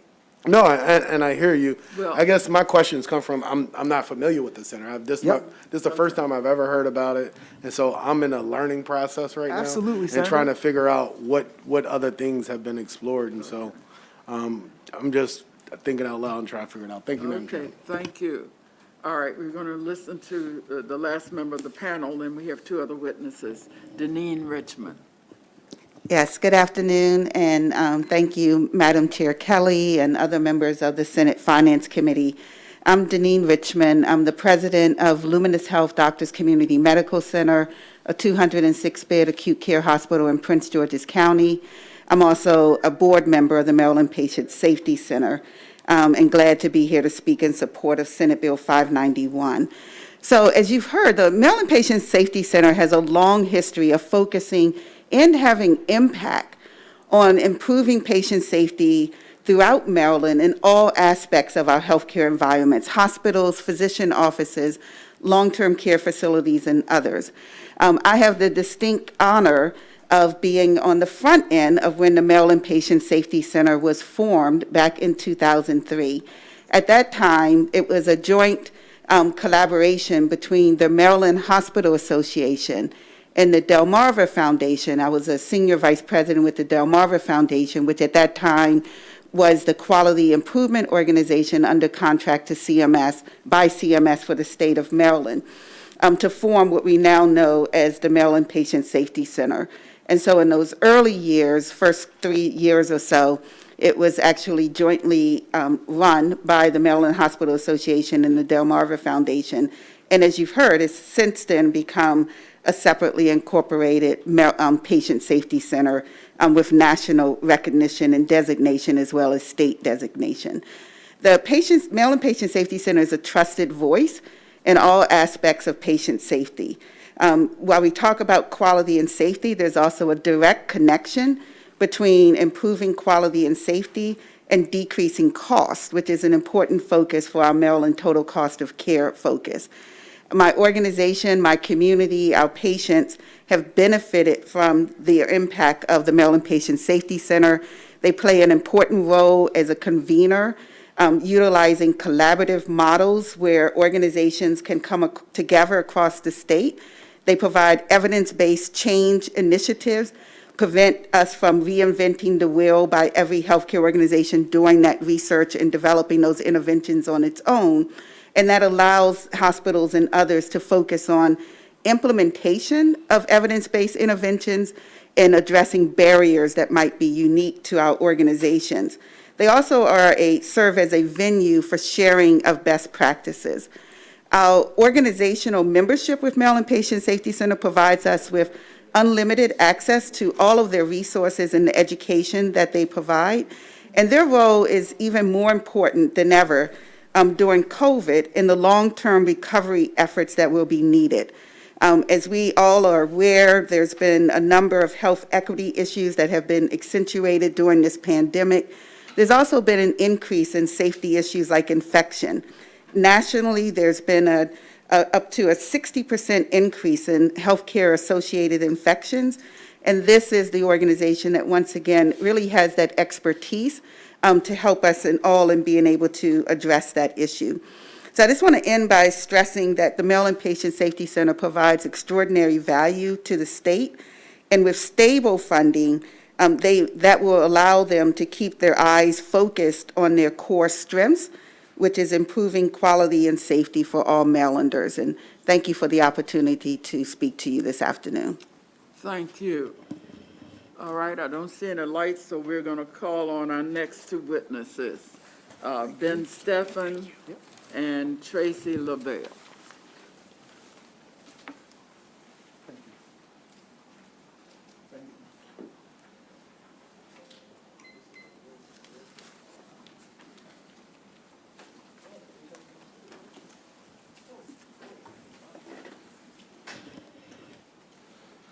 Okay. Okay. Good afternoon. My name's Tracy LaValle. I'm the Senior Vice President of Quality and Health Improvement at the Maryland Hospital Association. And I appreciate the opportunity to testify today in support of the Maryland Safety Center funding. You've heard about the Safety Center's success in increasing the number of people who survive sepsis or severe blood infections and in lowering rates of first-time C-sections and early elective deliveries. I'm going to speak today about how they've been a great partner and how quickly they responded to the healthcare field's needs since the start of the COVID pandemic. So early on, it became clear that there were 3 areas where the Safety Center could fill a gap. First, in supporting healthcare providers. You know that healthcare providers were and still are under incredible stress. So they were able to ramp up the Johns Hopkins program, as you heard, caring for the caregiver, and it's been enormously successful and beneficial. The second area where they quickly responded was in nursing homes. The nursing homes needed support with infection control. So the Safety Center identified and implemented a clean collaborative to partner nursing homes with a hospital to bolster that infection control practice. And then third, in the area of equity, the Patient Safety Center is creating new programs to fill this gap. And they're drawing on clinicians who are experts in health and racial equity.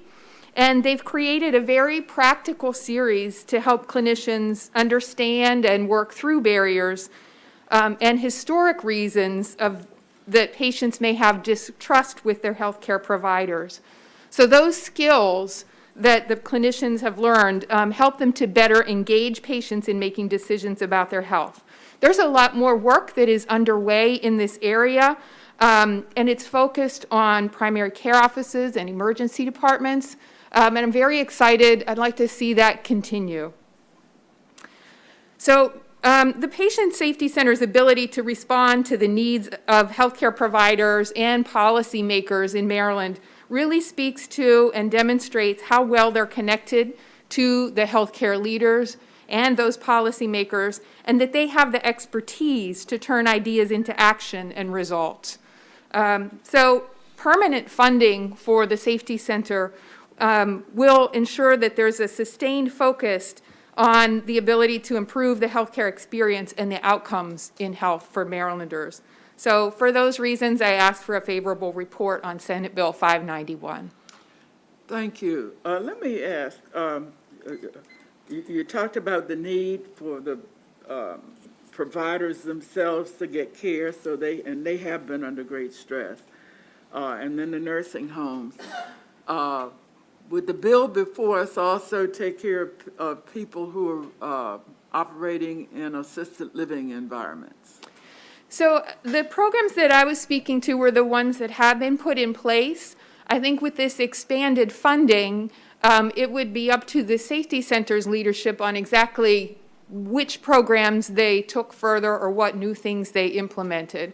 So I don't feel like I'm the right person to answer that question. We just have about 1,600 assisted living environments, some huge and some in people's private homes, and there isn't any systematic performance evaluations done or even visits statewide where they are concerned, and we don't know. And very often the owners are the representative payees of the person's Social Security checks and their pensions and so on. And nobody sees all of the, so whatever we do, as we're putting this together, we gotta look at assisted living also. That's another huge number, tens of thousands of Marylanders that need help, and maybe the providers of the care in that setting also need some help. Okay, Ben Steffen. Thank you, Chair Kelly, members of the committee. I am Ben Steffen, the Executive Director of the Maryland Healthcare Commission, and I want to first of all emphasize how impressed the healthcare commissioners have been with the leadership of Dr. Eig since he's taken control of the Maryland Patient Safety Center about a year and a half ago. He has really taken the organization to a new level. And the commissioners, I think, to a person would emphasize how optimistic and hopeful they are that the Patient Safety Center can continue to progress and perhaps address broader areas of quality beyond hospitals, nursing homes, and sometimes ambulatory surgery centers. I'd also want to emphasize that the Patient Safety Center fits into the broad quilt of quality in the state of Maryland. As some of you know, the Healthcare Commission has a very ambitious quality reporting effort in which healthcare providers, including hospitals and nursing homes, are displayed both in terms of the range of services they offer, the quality of those services, and the cost of those services. As the Healthcare Commission holds those organizations responsible by making that information available to the public, we also recognize that there's a vehicle through which organizations that are not performing well have a mechanism to improve quality, and those that are performing well can share their successes with organizations to improve quality. The Patient Safety Center plays that important role. The legislation before you does establish a more permanent and fair framework for funding this center as they move beyond hospitals and nursing homes, and we think that's appropriate. I'd also want to emphasize that over the last 7 or 8 years, the Maryland, the Health Services Cost Review Commission has been under pressure to reduce the cost of care for Maryland hospitals, and that includes removing some of the cross subsidies that have been imposed in the system over the course of the years that the old rate setting system existed. And it's appropriate that we move the funding from just only hospitals to a broader swath of the Maryland population, and it seems appropriate that we would use general funds at this point to fund that initiative. I'd also want to emphasize, keep in mind what you've heard over the last, through the last several speakers, of the important role that the Patient Safety Center has played during the last 2.5 years, where we faced enormous challenges, caregiver challenges, safety challenges, infection challenges, and the Patient Safety Center has stood up and come forward working with providers to remedy some of those important challenges. Not solve them, there's much work to be done, but it's important that we recognize that a Patient Safety Center, bringing providers together in a non-combative, non-challenging framework to resolve some of these problems, is an important feature of the healthcare system here in Maryland. A recent article in the New England Journal of Medicine recently highlighted deteriorations in patient safety across the country. Fortunately, we are not performing quite as poorly as many states, but there's enormous work to be done as we move from a pandemic period to a situation where COVID-19 is likely to be endemic in the state, and the Patient Safety Center, I think, can play an important role. With a modest budget, we can make important improvements in patient safety and quality, and the Healthcare Commission is committed in its role as designator of the Maryland Patient Safety Center to oversee and make sure that any funds awarded by the General Assembly are fairly spent, appropriately spent by the Maryland Patient Safety Center. We urge a favorable report on this legislation. Thank you. Thank you. One other setting that I would like to just ask that all of you who are experts in this area and the sponsor would consider is adult medical daycare, because they went, mostly out of business during the pandemic, and they're just trying to come back online, and I'm getting a lot of calls, and I'm sure many of the members are also. Even their catalytic converters of their buses they have found are missing since they have tried to start back up. And so they're trying to pick up the patients.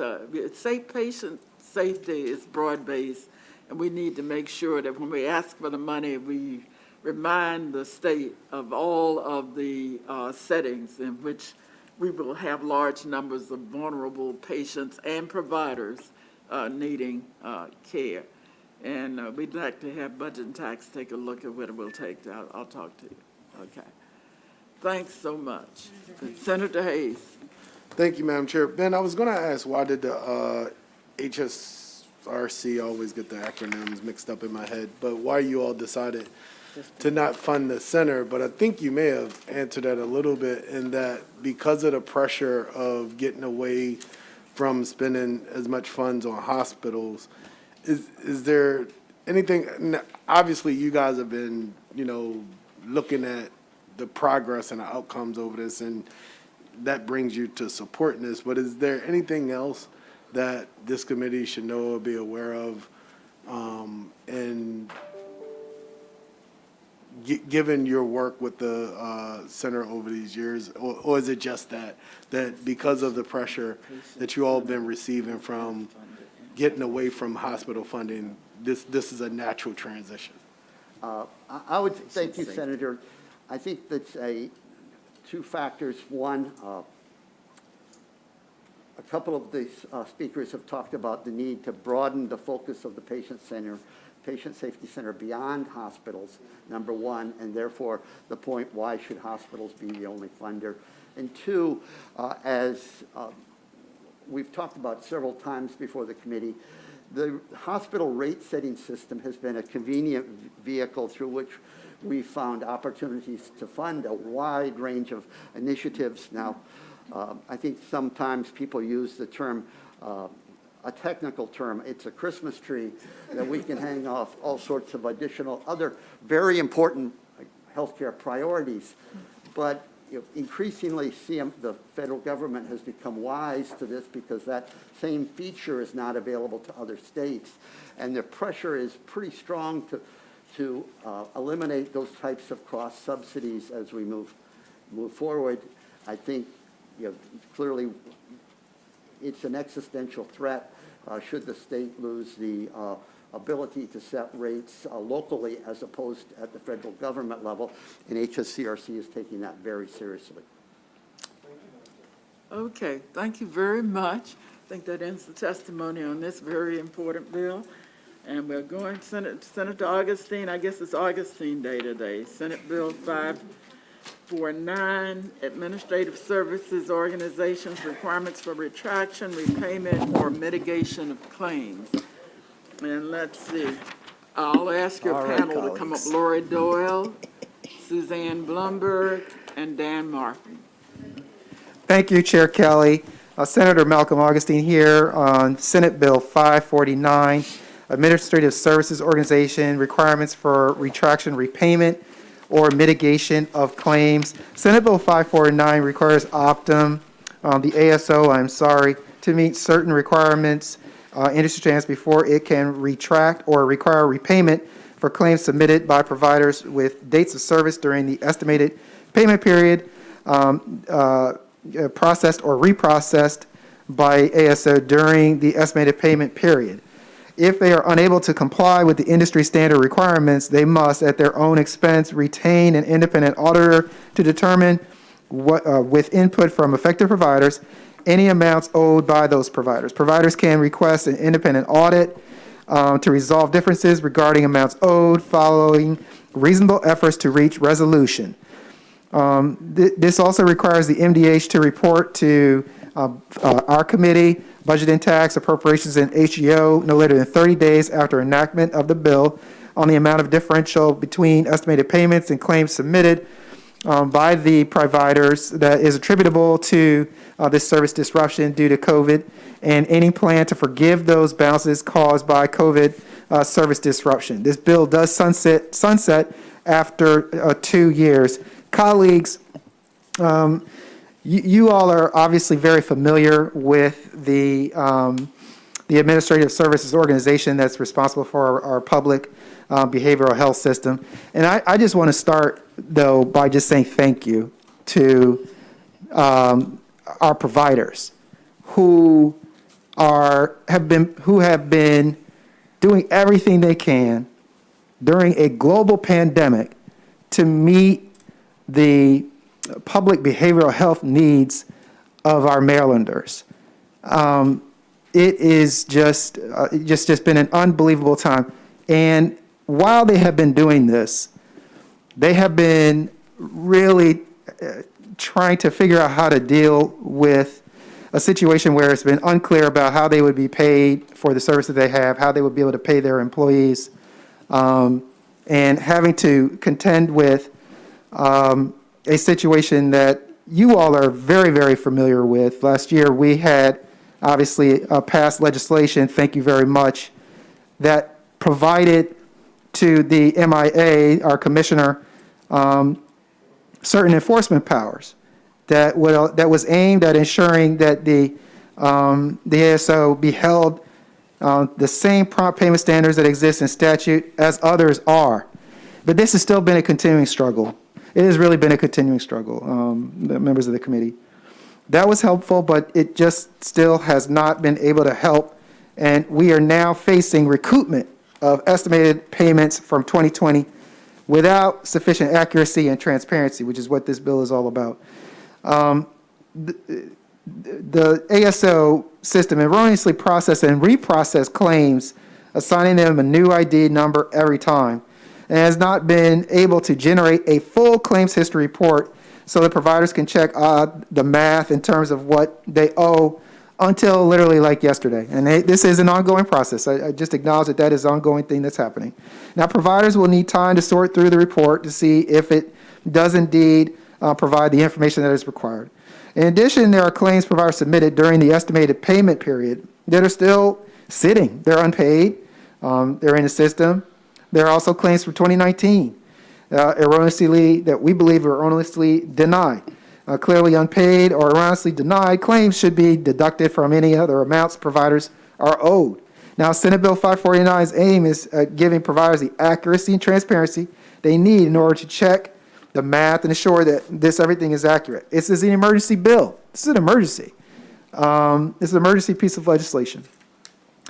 And, colleagues, I'm going to ask, obviously, for a favorable report on this. I did also submit to you all an amendment because the amendment language, in essence, though, it does clarify with regard to the role of the auditors that it determine the amounts and owed by the providers, regardless of which conditions triggered the independent auditor. I just want to make sure that providers are not subjected to punitive audits or fear of reprisal through the audits. Now, I've met and I was grateful to get the chance to meet with United Health Group, Optum, which is a part of United Health Group, and they, as well as Medicaid, and talk about the situation and things that are going on. But the reality is there's still a significant amount of, and there have been a lot of things that have been resolved. There have been a lot of things that are resolved, but there still remains a significant amount of uncertainty for these people these entities who have taken care of our most vulnerable. And that's simply unacceptable. I'm going to ask for a favorable report on Senate Bill 549. Thank you. Okay, thank you. Senator Hayes. Thank you, Madam Chair. And thank you, Senator Augustine, for bringing this bill. You thank the providers, but I think this is a great way to bring about some accountability. I think the only problem with the bill is, so in your testimony, you explained to us that, we as a legislature gave authority to the health department to provide enforcement. That hasn't really panned out to be anything. And so I think the deficit in the legislation is accountability or enforcement on the health department should they not hold the ASO accountable, which it seems like they haven't really done. And so I just give you that to think about a little bit. Okay. Maybe it's something that we could possibly work with the budget committees on as far as budget language, but we've already given them the authority to enforce it. They haven't been responsive to that. And at the end of the day, the providers and the people that are served by the providers are most impacted by it. So just something to think about. I really do appreciate that, Senator. And you're right. We do have to make sure that occurs. What this piece of legislation attempts to do is, make sure that those providers who, in essence, went out on a limb, quite honestly, in order to provide these, services and everything else, are not harmed by that. And you're right, though, we do have some other things that we need to do as far as like the Department of Health and Medicaid and, their role and their responsibility on this. So thank you. I appreciate it. Okay, we're going next to Lori Doyle. Thank you, Madam Chair. Lori Doyle here on behalf of the Community Behavioral Health Association of Maryland. And thanks to our sponsor, he did a great job of laying out this bill. It does indeed focus on that estimated payment period from January 1 through August 3rd of 2020, when Optum failed and the department was required to give us estimated payments based on 2019 billing data. And you all remember what 2020 was like. COVID hit, people were dying, people were scared. This General Assembly broke early that year. And the department told us, you should serve people, you got to serve people. And we did our best to do just that. We were to submit claims during that time, but we weren't having them paid. We were paid through the estimated payments. So now 2 years later, we got to figure out and reconcile this period of time. But it is not straightforward. First, because of course the impact of COVID.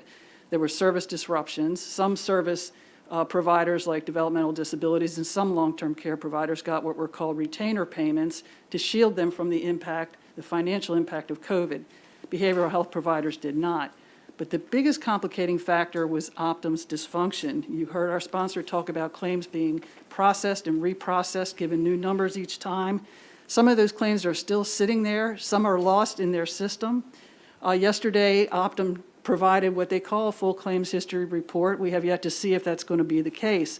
What we do know, however, is that the amounts that we owe keep changing, and there's no way for us to check their math. This bill requires them to be transparent in terms of how they are charging us. And if they can't do that, they have to hire an independent auditor to come in and help us determine what is owed. It also provides, as our sponsor said, that the department report back on any forgiveness for the hit that we took due to COVID. So I'll just close by saying that providers really took it on the chin. We had the 1-2 hit. We had COVID and we had Optum, and they were both devastating.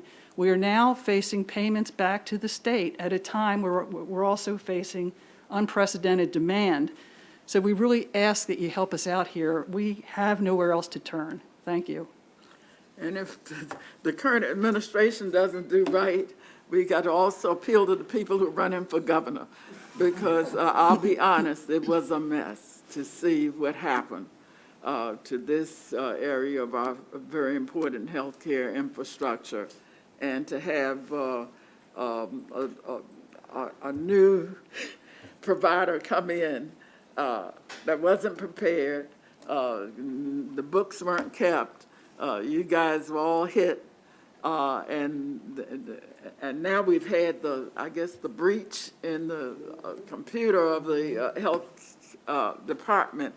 I think we need to really accept the best paperwork you guys can give us with as much documentation as possible and pay you guys and help you to get back on your feet, because things are still going to be bad for a while, no matter what happens with the bug that's out there now. Okay. Thank you, Madam Chair. Are there other questions or comments? Okay. Let's hear now from Suzanne Blumberg. Thank you, Madam Chair. Gosh, I feel like you guys have said everything I needed to hear. You're really awesome. I am the CEO of Upper Bay Counseling and Support Services, one of the providers that you all are speaking about. We serve both Cecil County and Hartford County. We see about 4,000 clients, a little bit over 4,000 clients a year. Pre-pandemic, it was 5,000, so you see what's happening. We do an array of services from the youngest 1-year-old through geriatric, and we do try to provide the programming that's important for our community. You have my testimony, so I'm not going to sit here and tell you that, because so many ideas came from everything you've said. I can just tell you that it was clear in November of 2019 that this was not going to work. I was at a meeting. I raised my hand with the then CEO of Optum of Maryland, and he gave us a lot of good information. We're in sometime in November. This is supposed to start in January. Like, this is never going to work. This is not going to work. So my question to him was, where do I go the second week in July? Whose door do I knock on to get payment to pay my staff? Because this isn't going to work. You've done no testing, and there was none. So our staff spent the holidays through Christmas and New Year, my staff, trying to help them figure out how to do billing. Clearly, it didn't work, and it took them until August to figure that out. In the meantime, of course, the pandemic hit. We pivoted within 2 weeks. All of our services went virtual for all of our clients who could. Some people, we're rural, and so some folks just didn't have access. So we were doing telephonic. We were providing services that we never billed for because that was the right thing to do. So August came, and we're thinking, okay, all right, everybody. We've kept impeccable paper notes because the handwriting was on the wall. This was probably going to be problematic. Yesterday, we got a report. Our billing, we have one dedicated billing person, that's all she does, is Optum. That's it. And it's not normal billing, it's going back and figuring out what happened. And that's, God bless her, because I don't think I could do it. But she has been tasked with that 40 hours a week. That's what she does. This came yesterday. So I got an email from her this morning. She's been through probably half of the line. There's, a couple thousand lines of services she has to go through and then match up to what we have. And it's not matching up. So no surprise there. I mean, I would have fallen on the floor and been shocked if it did. It's not matching up. So clearly there are problems with what they're calling a claims claim report. It isn't. The interesting thing is I was just, getting. I'm going to have to go to the next person. Oh, I'm sorry.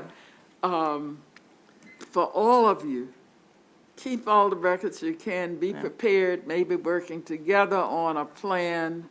If we can get the state to agree to accept something other than what Optum provided, because it clearly was a period of total darkness and no light. We appreciate your support, and I ask, obviously, for a favorable report on this particular bill. And just to say from all of the providers, thank you all for your support and help. I really, really appreciate it. I think it's what's helped us get through as providers, so thank you. Okay, Dan Martin. Madam Chair, members of the committee, thank you very much. Dan Martin with the Mental Health Association of Maryland, here in strong support of Senate Bill 549. You've heard how the situation is impacting behavioral health providers, but I just want to take a step back and look at what it means for Marylanders writ large, because it's not just providers. The frustration about this whole situation is felt far and wide.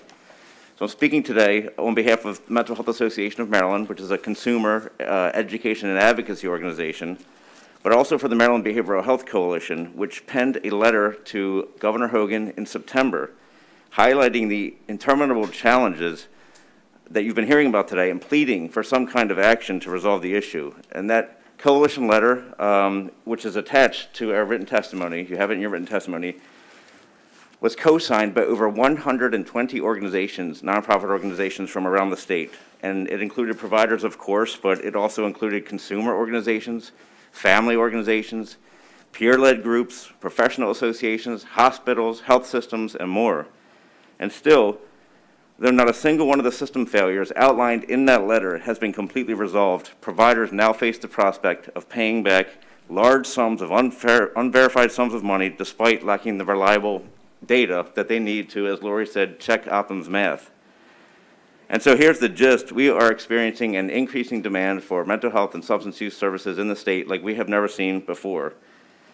And we need our community providers placed squarely on serving the public, but it's hard to focus on expanding service delivery to meet that increasing demand when you have this administrative nightmare hanging over your head day in and day out.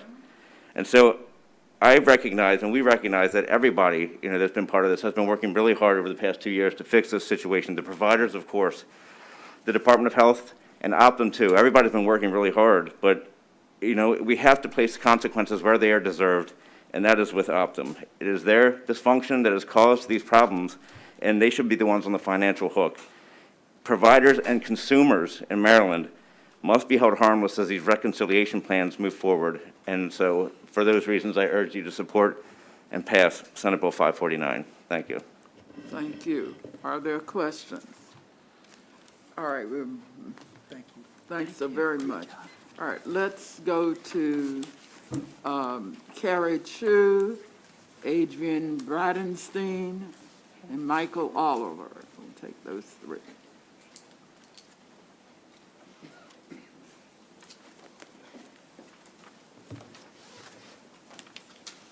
And those mics are movable. All right.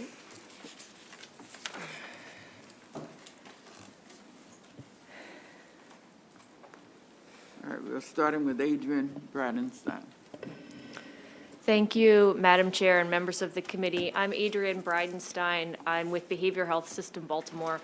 I know many of you know us. We're a nonprofit that serves as the local behavioral health authority in Baltimore City. In that role, we oversee this network of providers that we've been talking about that have been impacted by the dysfunction of the Optum system. In Baltimore City, we serve over 78,000 people annually and represent 35% of that public behavioral health system. So it's a large share of the system for the state. As system managers, we too have not been immune from the challenges with this system. One of the things that we do in our role is support care coordination, in particular for people who are high utilizers of expensive services like hospital emergency rooms and hospitalizations. We have yet to be able to get information from Optum that allows us to do that care coordination, to support people with really complex healthcare needs, in particular behavioral health needs, and to support our hospitals as they help people as they transition to lower levels of care. That's one of the examples of the challenges we, as local behavioral health authorities, have experienced through this system. And it doesn't allow us to be providing that proactive care coordination that we need. We're also very concerned about the reconciliation process and what it would actually have, that impact it could have to further destabilize the over 300 providers that operate in Baltimore City who have experienced the financial hardship you've heard about. I know you're going to hear more from my colleagues. So it's one of the many reasons we're supporting this bill and just urge a favorable report. Thank you, and I'm happy to entertain any questions. Thank you.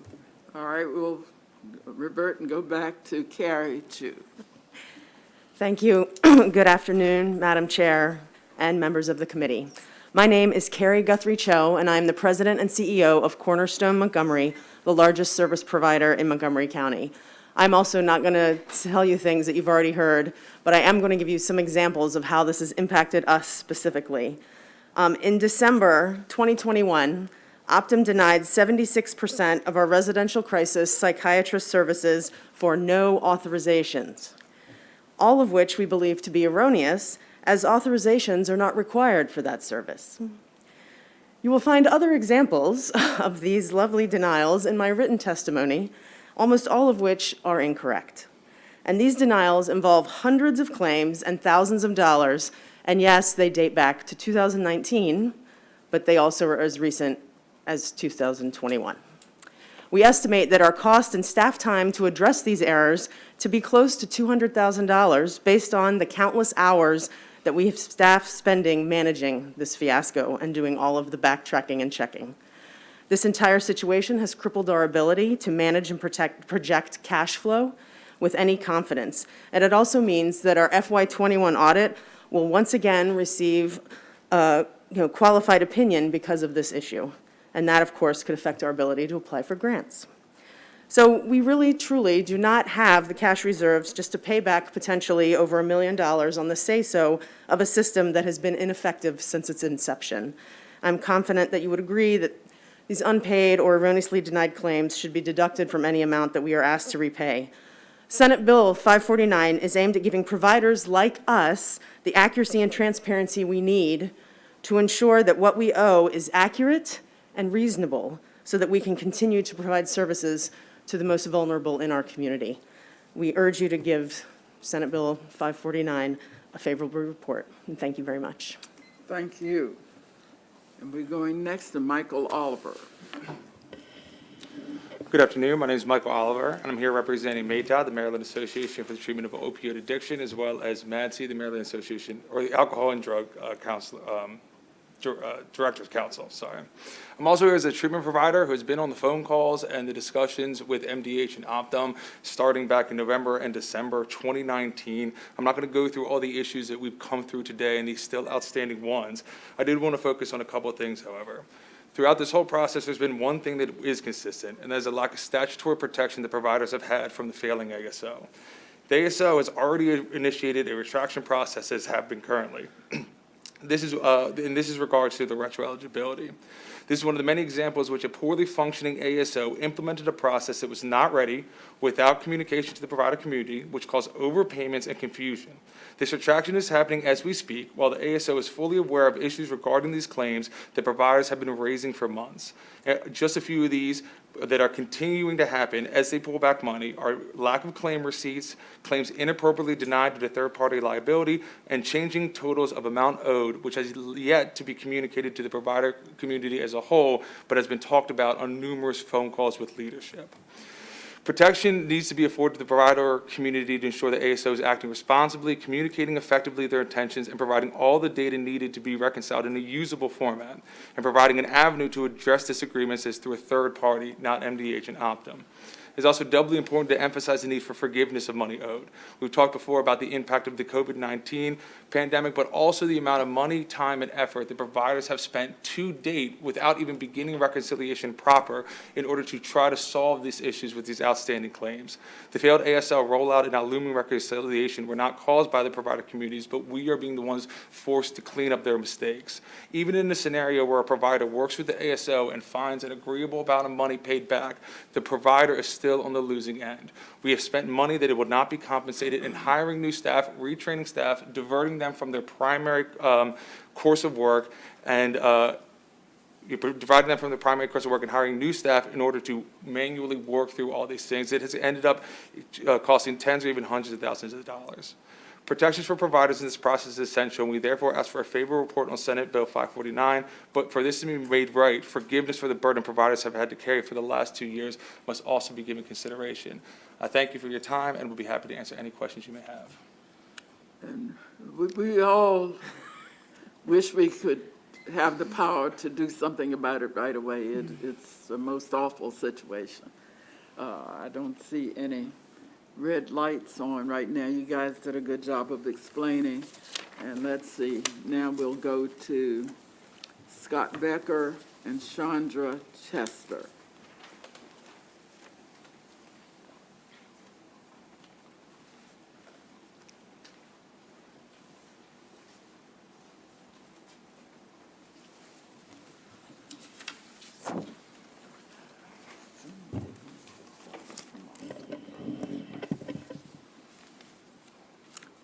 Okay, you may start. You have 2 minutes each. Good afternoon, Madam Chair and the rest of the committee members. My name is Chandra Chester, and I am the Vice President and co-founder of Families First Counseling and Psychiatry. We provide behavioral health services to mostly Medicaid clients in Baltimore City, Howard County, Montgomery County. Yes, ma'am. My apologies. And PG County. Since Optum has taken over, Families First has suffered severely. We have been unable to get correct adjudicated claims. Also, due to the inaccuracies, we've had to hire much more staff to go through everything. We've also had to overwork our staff, pay overtime, and shoulder all the additional costs. As a result, we've had to restructure, we've cut important positions, and so now we have this extensive wait list of clients with severe mental health concerns, ranging from severe trauma all the way up to psychosis. We try to refer out, but because other clinics are going through the same things, there's nowhere to send them. So they're just sitting and waiting to be served. In December of 2021, we received a demand letter that did not match the numbers that we had. Our number was far lower than what Optum came up with. And recently, they sent us another letter saying that we owed even more money, and of course, no proof of how they got to that number at all. The combination of COVID, along with Optum, has really done a number on our workforce and also the clients we serve. We need to meet the community's needs, and we can't do that without the passage of Senate Bill 549 and also debt relief for our providers. So I ask that you vote in favor of this bill, and thank you for your time. Thank you. Are there any questions? Okay, so we'll go next to Michael Oliver. Oh, Scott Chester. Good afternoon, Madam Chair, members of the committee. My name is Scott Becker, and until I retired last week, I was the Chief Financial Officer of Catholic Charities of Baltimore for the past 12 years. I'm going to shorten my comments a bit because what we've heard here today from everyone is exactly what Catholic Charities has experienced over the same period of time. We serve Marylanders throughout Central Maryland and Western Maryland with behavioral and mental health issues. We bill 11 to 12,000 claims a month for these services, totaling $20 million in revenue. During the period that we're talking about, the January to August estimated payment period, we billed 80,000 individual claims and been wrestling with the ultimate reconciliation of those claims to severely inadequate records. And to this day, we have open denials that are not supported. We have accounts receivable for billed legitimate claims that have not been acknowledged in Optum's records. And the frustration with trying to resolve those is a daily struggle for our team. I'll be clear, any amounts that Catholic Charities is deemed to owe through this process, we will certainly pay, but we certainly don't want to overpay, because any dollar we do so is a dollar we don't spend on those in need. I need to share a quick side story just to give you a sense of how dysfunctional and frustrating this entire relationship has been since January of 2020. We identified $1.4 million of claims that had already been covered. We had been paid in this estimated period for those claims. Shortly after that estimated period, we got a live check for those $1.4 million in claims, so we were double paid. When we approached the ASO about repayment of that $1.4 million that belongs to the state and asked how do we process that payment, to this date we have not yet received an answer. So it's mind-boggling what we experience, and there's no end in sight, frankly. I think this legislation asks for common sense requirements for us to justify paying bills. We need documentation, we need reconciliations, and I ask that you support Senate Bill 549. Are you even able, during this interim, to, when things haven't gotten straightened out, to reconcile with your own accountants and with your debtor, your creditors, and so on? Catholic Charities are very fortunate in that way. And frankly, I'll be honest, Catholic Charities in the end has been overpaid in all this. We can't agree yet on what that overpayment looks like or the details that support that. But Catholic Charities is lucky due to its scale and so forth. I can't imagine what some of the smaller providers are experiencing. Even some of the larger providers, and nobody has been paid what they should have, and the reckoning, the accounting just didn't. Yes, absolutely. It's a complete nightmare. Yeah. Okay, are there questions? Okay, thank you. All right, now we have additional witnesses, Chad Burkholder, Monica McNeil, and Joseph Wynn. These are unfavorable. I guess they're from Optum.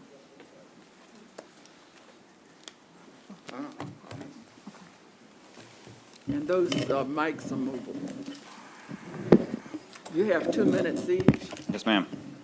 Madam Chair, members of the committee, my name is Joe Wynn. I'm with United Health Group. I'm the Vice President for External Affairs here in Maryland from the metropolis of Olney. We're unfavorable, suggesting an unfavorable read of the bill or opposed to it. We believe this bill will limit our ability to recover taxpayer funds that were paid for providers during the estimated payment period for services that were not provided. This reconciliation process has been underway and will get underway in earnest soon in more detail, but thus far we've collected over $800 million with providers' support of MDH. Hundreds of providers have 100% completed reconciliation with us, representing both large providers and small providers of all kinds. Additionally, as was mentioned by other panelists, the detailed claims history report is coming out this week. It already is out for providers who've requested it. That makes the bill almost unnecessary, in my opinion. We're here to answer some questions. We've submitted some written comments as well for the record. I'm joined today by our new CEO, Monica McNeil, and Chad Burkholder. Again, we recommend a unfavorable posture on the bill, and we appreciate your time this afternoon. I don't see how we could give it unfavorable and be conscionable to the citizens of Maryland, but go ahead. Hi, good afternoon. I am Monica McNeil. Hi, Chair Kelly, Vice Chair Feldman, and members of the committee. Thank you for the opportunity to be here today to support our posture Pull the mic a little closer to you. on Senate Bill 549.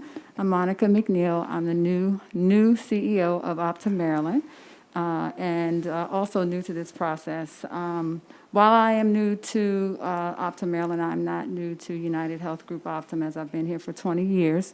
I'm a lifelong Maryland resident, and I'm committed to continuing to partner with the Optum team, the Maryland Department of Health, and our provider community to ensure that our Maryland participants are receiving the care they need and providers are compensated accurately, consistently, efficiently, and transparently for those services. Optum Maryland continues to utilize the recurring meetings with providers to work through the challenges and ensure that we understand their issues in the form of Operations Improvement Committee meetings, as well as provider council meetings and other meetings that we're having with providers. We also do continue to utilize reconciliation managers to support the providers in working through their challenges. And also, as mentioned, we did release the claims history report, which, as I started in January, I was very impressed by the collaboration that I saw between the Optum team, the MDH team, and the provider team as it pertained to collaborating on the important elements of that report before it was actually launched. So as has been discussed, we have released those reports this week, and I'm going to turn it over to our COO, Chad Burkholder. Well, we may have some questions. You say that you're the new CEO with Optimum? Yes. Okay. And with whom were you before? I was with UHG Optum. I was just on the Medicaid side of our house. Okay. And you came in and you find the books straight and you're satisfied with what you've inherited? I am not satisfied with what I've been hearing. The books are not straight. There are definitely issues, challenges. I think that it is very important that we continue the collaboration to ensure that we work through the issues that are out there, but definitely there are issues. We're aware of that. And, you know, we still are in the pandemic, and these companies don't have billions to play around with, nor credit that they can use indefinitely when they aren't being paid appropriately. Okay. Okay. All right. Thank you. All right, we'll go to the. Sure. Good afternoon. Chad Burkholder, Chief Operating Officer of Optum's Behavioral Health Business. And many of the topics have already been covered. I would reinforce a few things. So one, the claims history report that Monica just mentioned and that has been discussed by the providers, it began its rollout this week. And in fact, meetings today with large groups of providers, reviewing questions. Overall feedback has actually been quite favorable. In addition to that, what I would say, and Joe emphasized this, is right now, certainly we understand that there are specific elements of the data that needs to continue to be understood, and in some cases even corrected. However, right now the real key is real participation, which we have gotten from many of the providers, which is great. Right now, for those providers who are actively engaged in the reconciliation process, they've completed, more than 65–70% of the process. For those who have not been engaged, of which there are numerous, they're only 44% complete. And in some cases, we have massive health systems here in the state which have completed reconciliation completely. And in other cases, we have very small providers who aren't as sophisticated who've also completed. So we really want to emphasize a focus on the ongoing collaboration, the delivery of the tools this week, along with ongoing audit and understanding of any questions that folks have about what is known as an 835 or PRA process. So those are the particular elements that I'd emphasize in addition to what my colleagues have shared. I don't know how long you've been with Optimum, but I'll be honest, most of us are in shock at the experience that our providers had trying to work with you. We found it unconscionable and totally an incompetent situation in the middle of a pandemic. And entities offering behavioral health services are not multi-million-dollar,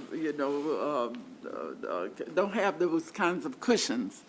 And the health field itself has suffered in terms of loss of people even willing to continue to serve.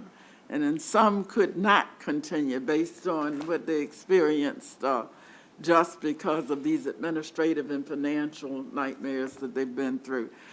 We can't blame you three personally, but Optimum as a company has really failed our state badly and our behavioral health providers. I think that's probably the unanimous opinion of members of the Maryland General Assembly and many other people who are looking on.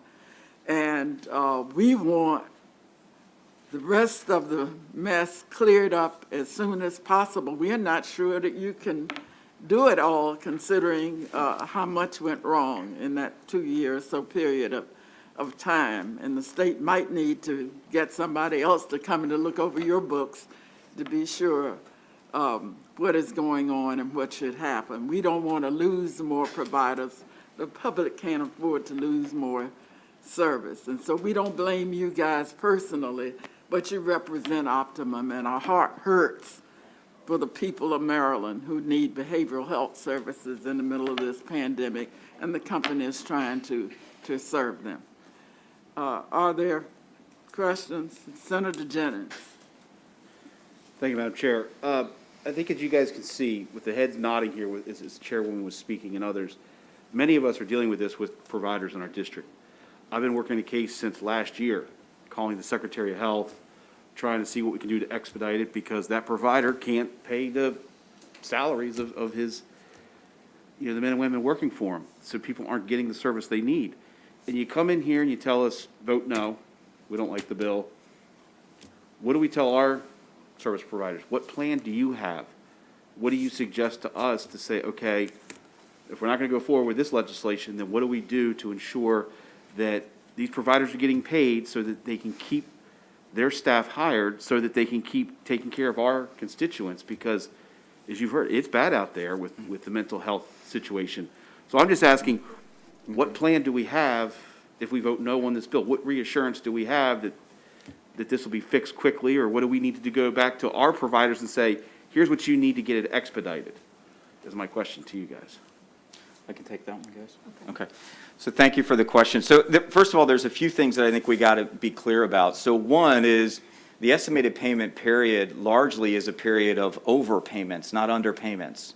So that what is being worked on right now is the process of reconciling how much of the overpayment. It began as about a little over $1 billion worth of estimated payments so far through claim submission process. We believe we're around $824 million of acknowledgement and matching, if you will, from a reconciliation perspective. So the notion that the cash flow during that period was underclubbed is just an erroneous assertion by individuals. However, we certainly understand, and frankly, I have deep respect for the people who presented here previously. I feel the same pain. We're in this mission-oriented business for the same reasons that they are, frankly. And many of the challenges that have been experienced, absolutely, Optum will take full ownership of any failure we particularly have had, and we also will ensure that where there have been failures in the system because of other items, that those things be called to account for as well, whether it be challenges in state-driven processes, incomplete information about requirements, whatever it may be. Those items are critical pieces too. But to answer your question directly in terms of where do we go from here, where we go is we allow the new tools that have been introduced to be used to complete this reconciliation process. If we can get past that reconciliation process over the next several months, we're very hopeful we could put this behind us and have a situation where we have a sustained performance. On a weekly basis, providers are receiving somewhere between $34 to $40 million in payment every single week. Denial performance, although the providers don't necessarily agree with this, I acknowledge, we see denial performance very consistent with what Beacon's performance was before they departed. So we're hopeful that this current step is really a focus around reconciliation, and then that will enable us to move forward and then hopefully create an environment that's highly sustained and supportive. That's truly what we want, and I certainly know that's what MDH wants as well. Okay, follow-up question, Madam Chair. All right, now, sure. So you're saying that you think the majority of these cases are overpayments, not underpayments? That is absolutely correct. That's not with the provider I've got. Yeah, And then, go ahead. Yeah, the estimated payments, unfortunately, and you heard some of this from the providers today, there's a very important nuance that I am extremely empathetic to in terms of what the providers mentioned today, that the estimated payments were based on 2019 service records. And the payments were made on a weekly basis based on the experience of 2019. 2020 comes, certainly services were interrupted by the pandemic. So they were significantly overpaid during that time. And so now the process is underway where the state is asking us to account for the details and then come to a conclusion of if a provider owes or if they do not. And in many cases, the overwhelming majority of cases, providers, do have a liability right now that we're trying to resolve. Okay, last question. You talked about your new tools and a time frame, and you used the term several months. Can you quantify what several means to you? So I think MDH communicated an objective of being completed with the reconciliation 60 days following the receipt of the correct tools that would take us out into, I believe right now that's into, now it's February, so out into the April-May timeframe, I believe, is the timeframe for completing. Do you have the tools in place? Those tools have been introduced this week. Providers are receiving them this week. Several hundred of them were received yesterday. The remainder are being rolled out through the remainder of this week and next in alignment with what had been previously communicated. And then after that, only after that process is complete, the state would engage in negotiation or planning is a better word with the providers around what would be the methodology by which they would repay, whether that be through claims clipping, direct payment, or some other form. So, that would take place, I think, as MDH has pointed out in previous discussions throughout the summer. Okay. Thank you, Madam Chair. Senator Kramer? Yeah, thank you, Madam Chair, and my apologies. I was out for most of this bill hearing in another committee presenting a bill, but coming in at the tail end, and I will go back and watch the video of the hearing today, but I did feel compelled to share that everything that we have heard in this committee about Optum has just been, I think, astonishing, and that we have been hearing the concerns brought to us for so long. And now I think the expectation that perhaps we would not give favorable consideration to this legislation because new tools came out this week that we are supposed to then buy into the notion that that's going to address the problem going forward. And it seems to me that if, in fact, these overpayments were made, with all of the confusion that is a consequence of Optum's actions, not that of the providers, that the bill before us is a reasonable process for Optum now to document claims that somehow the providers have been overpaid and gives justification to the providers that, okay, perhaps it's legit. But I share the committee chair's comments that were made, very much so. And quite frankly, Optum has not proven itself to be capable of handling the expectations and responsibilities that it had been contracted to do over the past couple of years. So, I will look forward to the conversation that this committee has on the subject about it and going back and reviewing the video of today's hearing. Thank you for that, Madam Chair. Vice Chairman Feldman. I'm trying to, thinking ahead here, because, I was surprised to hear this statement about most we're talking about are overpayments. So just kind of transitioning a little ahead here, assuming we did nothing in the legislature, and you're going to go through this process, hopefully you can reconcile how much, et cetera. But let's assume, I'm trying to get, trying to understand what role the legislature can play here down the road. You're talking about providers that are maybe cash-strapped already, and then they're going to be stuck with some big overpayment liability back to you guys. So you threw out a bunch of stuff real quick. You were like, some terms, and it was all MDH-driven. I mean, they're going to come up with all the various options for collecting these overpayments, or if there's a dispute, or is this going to be a litigation situation? I'm still not quite sure at the end of it, because I'm not confident that there's going to be agreement as to what exactly the amount is. And when there's a dispute, where does that leave everything? I mean, I kind of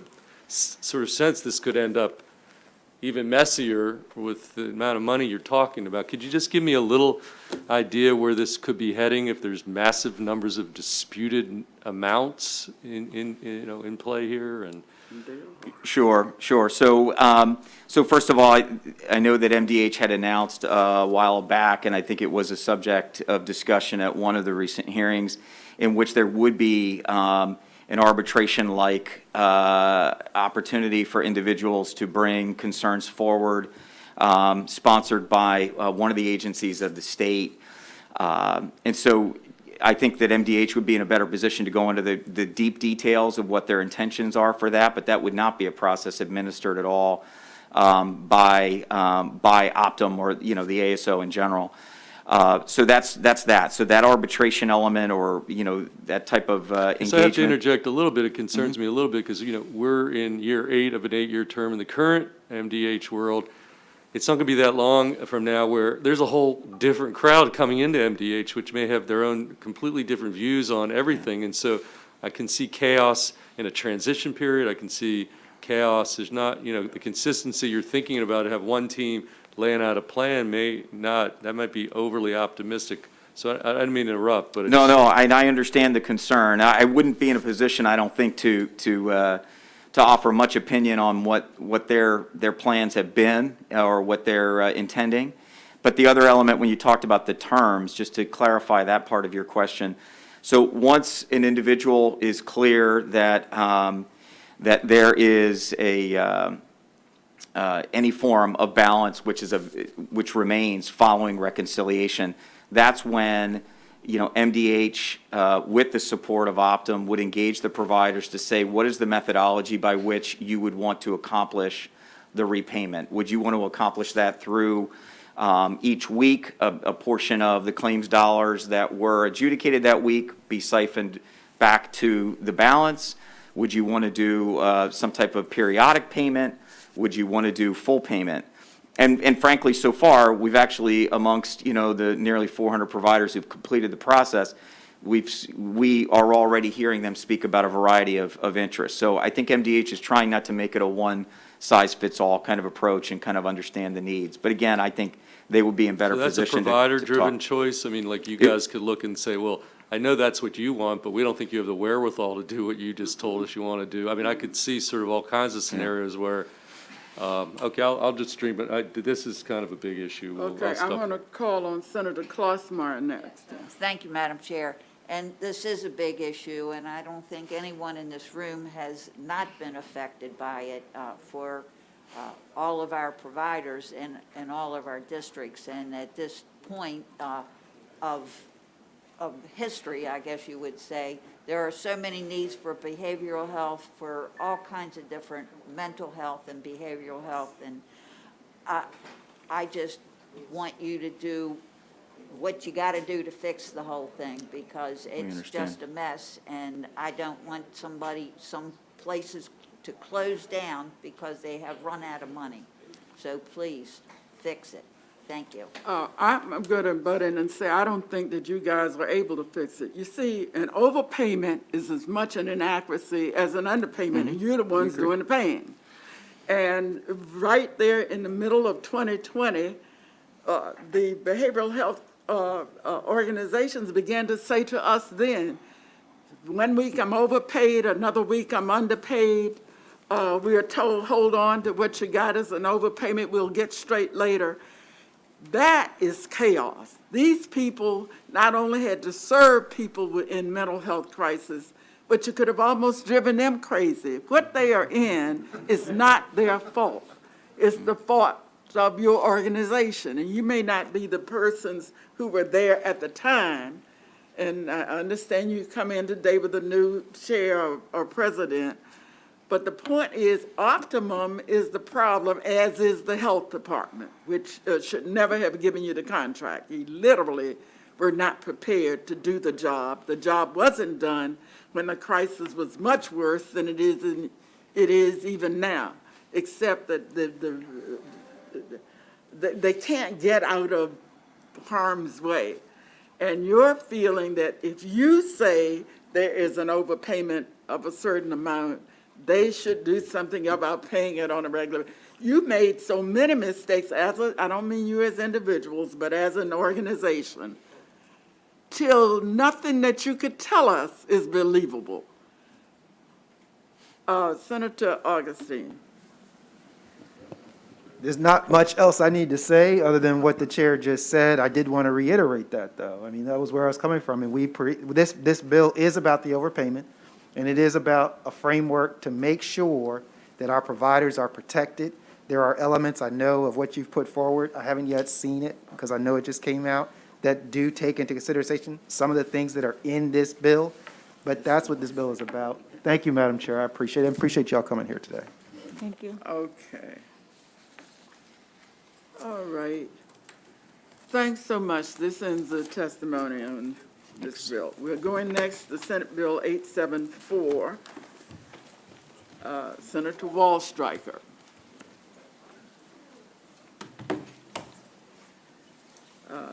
State Highway Administration, pedestrian and bicyclist fatalities, infrastructure review, Vision Zero Implementation Act of 2022.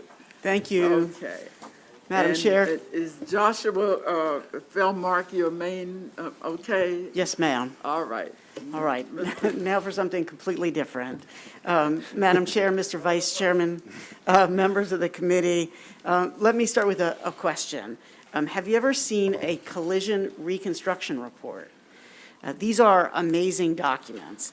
When a tragedy on our roads occurs, collision reconstruction units put together reports that are the epitome of professionalism and technical expertise. These reports can tell you exactly what happened and how it happened. How fast was a vehicle going? Where was the bicyclist or the pedestrian or the other driver? Collision reconstruction reports are thorough, thoughtful, and illustrated. But there's one thing that a collision reconstruction report does not include: how to prevent similar fatalities in the future. And that makes sense because collision reconstruction professionals are highly specialized. They're not traffic engineers. And so there's a gap. For every fatality, we know exactly what happened, but not how to prevent it from happening again. And folks who write the report aren't best positioned to take that next step. That's where SB 874 comes in. I'm so thankful for the advocates for coming with me to present this bill and bringing me this creative idea. SB 874 essentially requires the State Highway Administration to append fatal collision reconstruction reports with their own findings as to how to prevent such fatalities in the future. To be clear, the bill does not require SHA to make any improvements. It simply requires them to make written recommendations as to which improvements may prevent future fatal accidents. In 2019, Madam Chair, our state committed itself to Vision Zero, the concept that traffic deaths are preventable. that while a person may fail in any given situation, our roadway infrastructure should not. In other words, the state can and should take steps to dramatically reduce pedestrian and bicyclist fatalities. We call this legislation, this bill before you, the Vision Zero Implementation Act, because it's the best mechanism to achieve the goals that we've committed ourselves to. There are amendments in your packet that come from the House sponsor and are designed to zero out the fiscal note. I ask for a favorable report. Thank you. Are there questions of the sponsor? All right, did a good job. And I understand that our witness is related to somebody in the General Assembly. Is that correct? I don't know what you're talking about. Yes. Unless you like her, in which case, yes, I'm related to Delegate Jessica Feldmark. Okay, welcome to Senate Finance. Yes, thank you very much. My name is Joshua Feldmark. I'm here representing Bike Maryland, and it's a pleasure and an honor to be back in front of this committee with several members who have previously been labeled as champions in Bike Maryland, including Chair Kelly, Vice Chair Feldman, Senator Beidel, Senator Kramer. So it's a real pleasure to be back in front of this committee. Bike Maryland is, as it says, we represent bicyclists across the state. We have 18,000 members, and we represent the hobby bicyclists, the exercise bicyclists, the transportation bicyclists, the recreation bicyclists, and probably more importantly for this bill, we are more and more representing pedestrians, which we are all at some point in time pedestrians. And this bill is as much, if not more, about protecting pedestrians than it is about bicyclists. So I think that's really important. So the work that this committee did in 2009 to pass Vision Zero, as you had heard, Vision Zero is this idea that traffic fatalities are preventable. And even with human error, that we can rely on infrastructure, engineering, and policies to prevent those fatalities.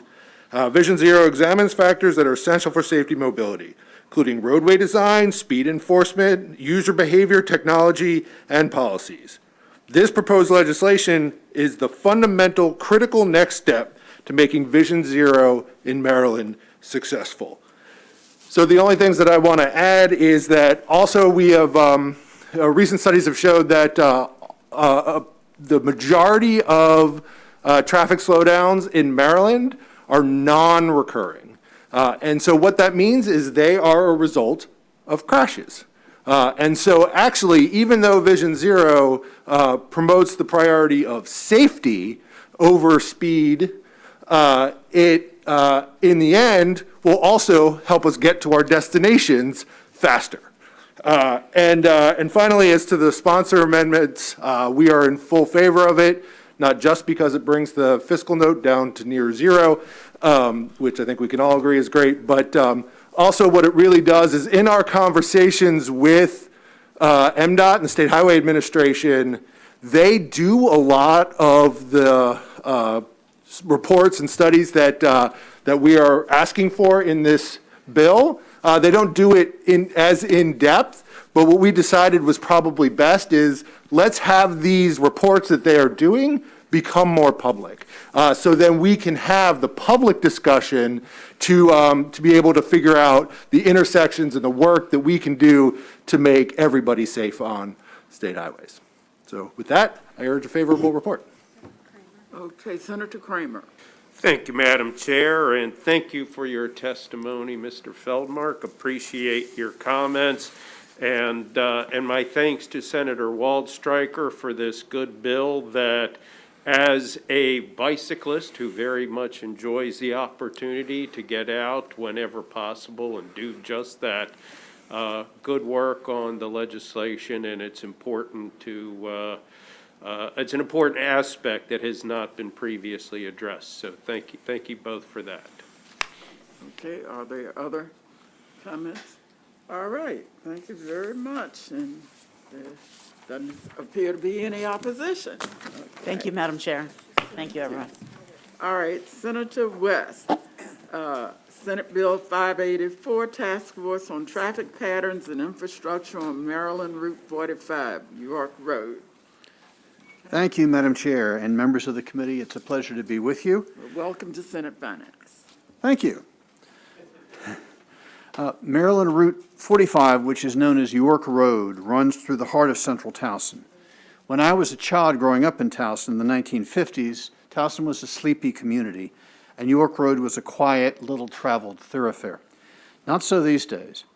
In the past 20 years, Towson has become completely transformed. A vibrant town, currently verging on a city, has developed around York Road with a plethora of amenities from restaurants and grocery stores, brand new Whole Foods store just opened up 2 weeks ago, to retailers, office buildings, condominiums, high-rise university city housing, and the like. The density of population within 2 blocks of York Road yields a high volume of daily traffic.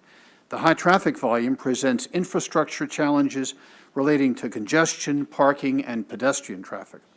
This situation presents exceptional difficulties because the 5 blocks of York Road in central Towson are literally a pinch point. Unlike any other of the arterial roads going through Baltimore County, York Road in the Towson area narrows from a 4-lane road south of Towson to 2 lanes in the center of Towson for those couple of blocks because of parking on either side of the road, and then once again opens up into 4 lanes on the north side of Towson. So in between, there's parking on both sides of the road, and so the traffic has to squeeze into a single lane in each direction. This bill establishes a task force on traffic patterns and infrastructure for York Road to study and make recommendations on traffic, parking, usage, and signage issues along the road. The task force will examine traffic patterns and infrastructure on York Road from the intersection of York Road and Fairmount Avenue on the north to the intersection of York Road and Stevenson Lane on the south, including all streets intersecting this section of York Road. Thus, the study is limited just to that stretch of York Road in the Towson area. It does not include York Road south to the city line. It does not include York Road north all the way to the Pennsylvania line.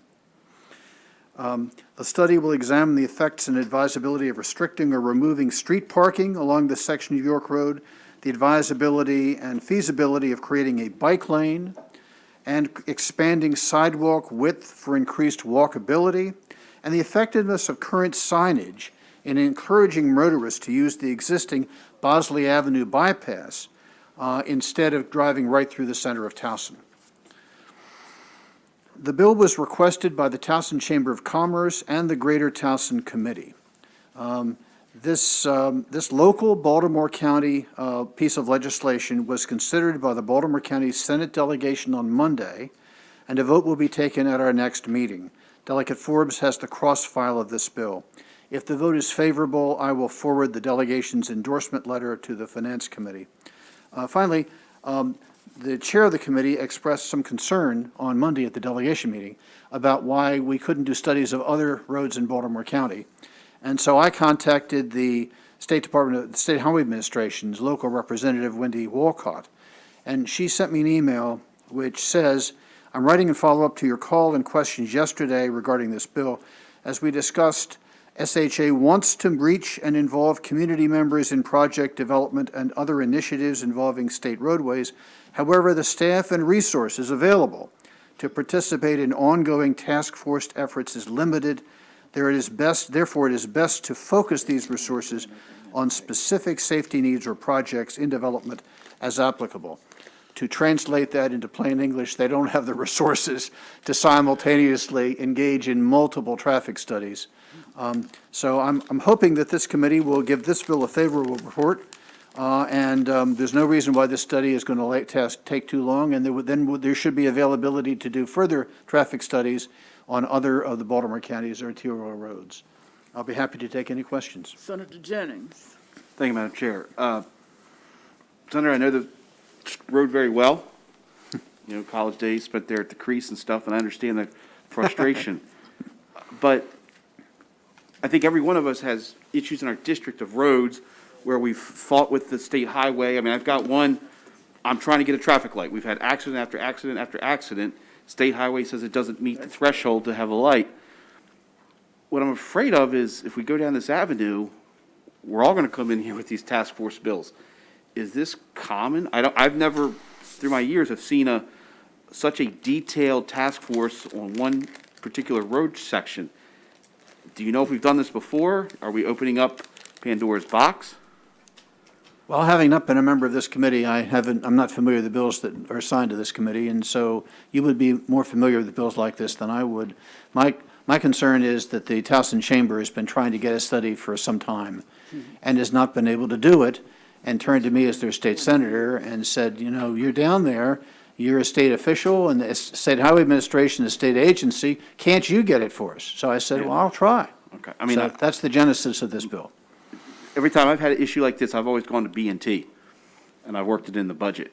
And, you know, you're able to work with their budget and allocate funds that way. Yeah, I to don't kind think of we're force talking about them. money. This task force is going Well, to be not necessarily staffed money by it. for it, but maybe money to push and entice the agency to step up and do this. I understand your issue. I appreciate it. I wish I could do it. You mean like a bribe? No, it's not a We'll do this, bribe. we'll It's- give you the money if you do the study for us. Well, no, I'm not talking about bribing. I'm just saying, working with the department to say, hey, this is an issue we need. So I'll talk to you offline about it. Sure. Senator Vital. The fiscal note says the SHA can provide the staff with the existing budgeted resources. So I don't think there's any cost associated with the study. Senator Vital. Sure. Thank you, Madam Chair. So my question, Senator West, is have you called SHA and asked them to do the study?